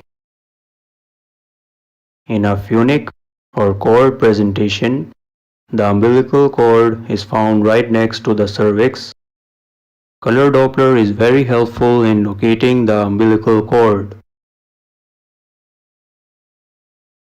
Hello everyone, this is Dr. Sam and this video is about amniotic fluid volume ultrasound. Amniotic fluid volume assessment is part of the fetal biophysical profile. It is evaluated around 28 weeks of gestation. Fluid volume can be assessed using amniotic fluid index or maximum vertical pocket method. In amniotic fluid index or AFI, the uterus is divided into 4 quadrants and a measurement of the deepest pocket of fluid that is free of fetal parts and umbilical cord is taken in each quadrant. The 4 measurements will be added together. For normal fluid volumes, the sum of these 4 values must be between 5 and 25 centimeters. The second method is maximum vertical pocket or MVP, in which a single measurement is taken from the deepest pocket of fluid, free of fetal parts and umbilical cord. This value must be between 2 to 8 centimeters for normal fluid volume. This image shows us a normal amount of amniotic fluid around the fetus. This image is of oligohydramnios, in which there is low amount of amniotic fluid. We can see a reduced amount of fluid around the fetus as compared to the fluid amount in the normal image. The AFI value will be less than 5 centimeters and MVP value will be less than 2 centimeters for oligohydramnios. Here is another image showing oligohydramnios. There is reduced amount of fluid around the fetus. Now we will compare normal fluid levels with oligohydramnios using amniotic fluid index method. This is quadrant 1. The deepest pocket measures 6.2 centimeters in quadrant 1 and over here is oligohydramnios. There is a small area of fluid. The quadrant 1 measurement is only 0.8 centimeters. In quadrant 2, the deepest pocket measurement is 2.5 centimeters for the normal fluid volume. In this image, the quadrant 2 measurement is 1.2 centimeters. It is another small pocket of fluid. In the third quadrant, the measurement is 1.8 centimeters. We can see a decent amount of amniotic fluid, whereas in case of oligohydramnios, we see very little amount of fluid, with the third quadrant measurement being only 0.1 centimeters.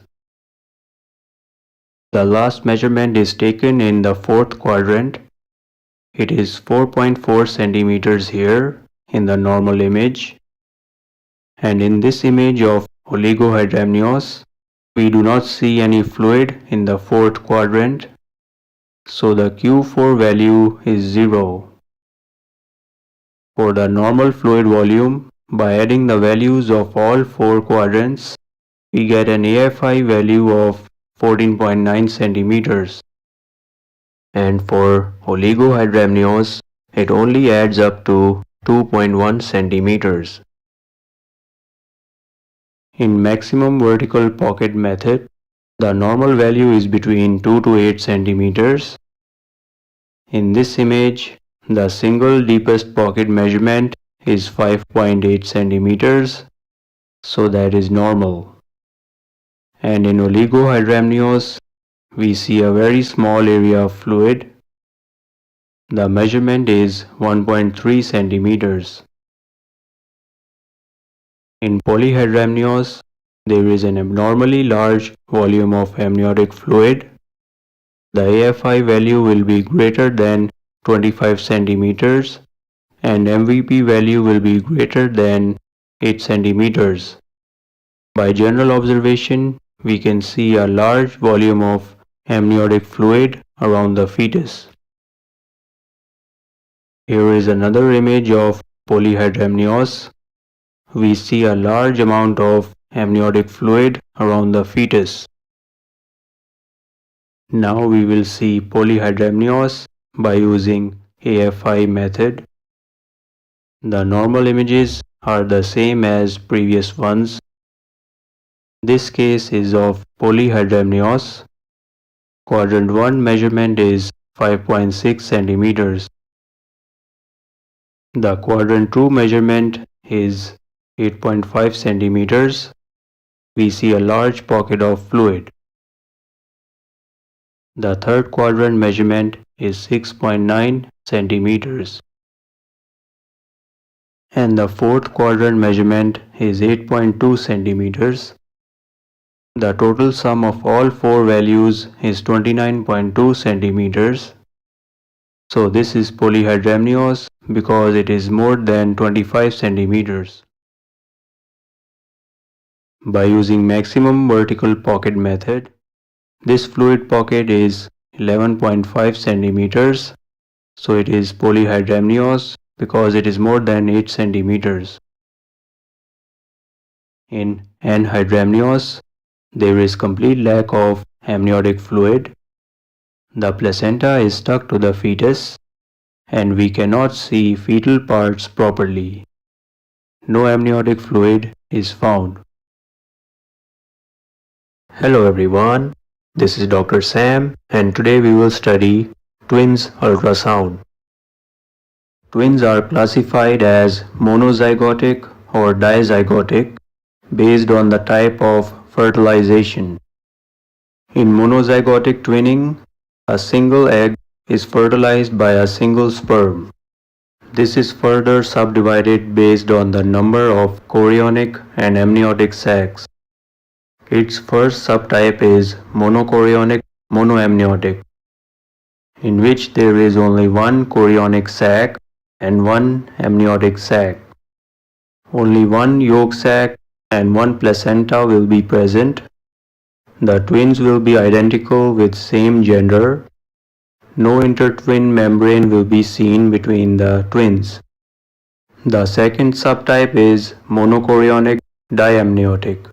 It has a single chorionic sac but two amniotic sacs. Two yolk sacs will be found, but it will also have only a single placenta. The twins have the same gender. Both of them will be either male or female. An intertwin membrane will be seen between the twins. It is made of two layers of amnion and usually measures less than 2 millimeters. Sometimes this membrane is very difficult to see. In dizygotic twins, two eggs are fertilized by two different sperm, and these twins will be fraternal twins. Dichorionic diamniotic is its subtype, in which there will be two chorionic and two amniotic sacs. Similarly, they will have two yolk sacs and usually two placentas as well. The twins' gender can either be same or discordant, that is, one twin can be female and the other twin can be male. The intertwin membrane will be thick because it is made up of two layers of chorion and two layers of amnion. You can see that it is much thicker than the intertwin membrane in monochorionic diamniotic twins. The T sign is an indication of monochorionic diamniotic pregnancy. This thin membrane attaches in a T-shaped configuration. It looks like a T. The twin peak sign, also known as the lambda sign, is an indication of dichorionic diamniotic pregnancy. Thick triangular shaped chorion will be seen abutting the intertwin membrane. Here are more images. This is the T sign and this is the twin peak sign. The triangular shaped chorion is seen here. Now we move on to number of placentas. These are monochorionic, monoamniotic twins.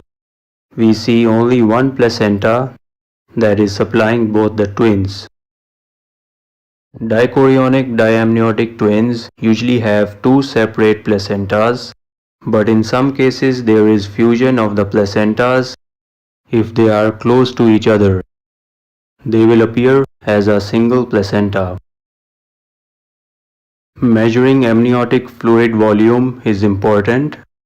For twin pregnancies, the maximum vertical pocket method or MVP method is used, in which the deepest vertical area that is free of fetal parts is measured to assess amniotic fluid volume. The normal range of MVP is from 2 to 8 centimeters. Oligohydramnios occurs when the MVP value is below 2 centimeters. You can see a very small amount of amniotic fluid here. In polyhydramnios, there is excessive amount of amniotic fluid. The MVP value will be greater than 8 centimeters. These are dichorionic diamniotic twins. The fetus that is expected to be delivered first is the presenting fetus and is labeled twin A. It will be close to the cervix. The other twin is labeled B. Vanishing twin occurs when an embryo that was seen normally on earlier ultrasound disappears on future ultrasound scan. The other twin has normal cardiac activity and grows normally. The vanishing twin will be smaller in size and will have no heartbeat. In this image we see a small empty sac. The vanishing twin is ultimately absorbed and only one normally growing twin is left behind. Twin-to-twin transfusion syndrome is a complication found in monochorionic twins. It occurs due to abnormal vascular connection in the placenta. It has many features. In the first trimester, we may start to see a discordance between CRL of the twins. A 10% difference in CRL measurement can be a sign of an impending twin-to-twin transfusion syndrome. The twin B is smaller than twin A.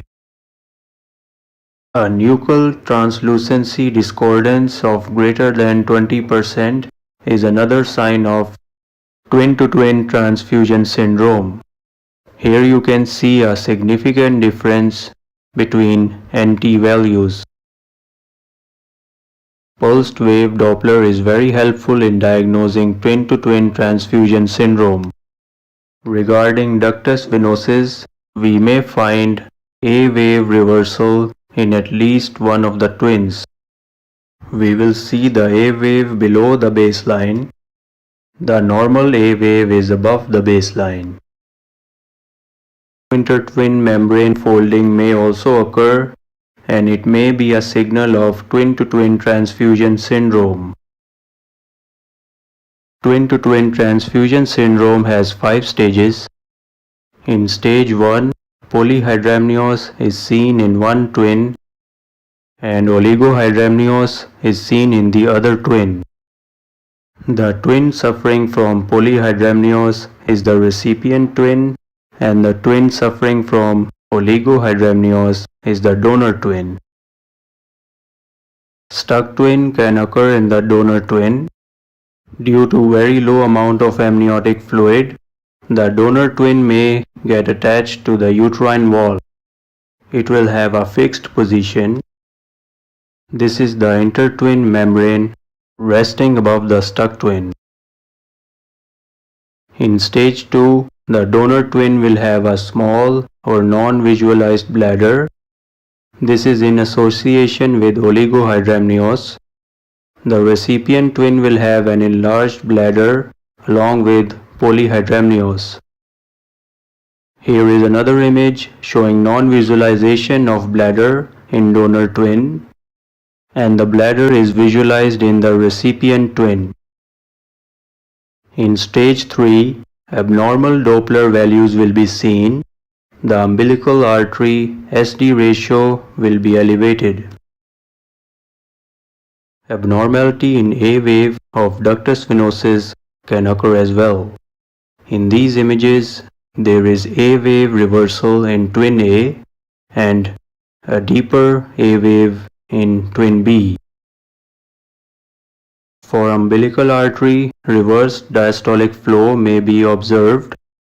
The diastolic flow is seen below the baseline.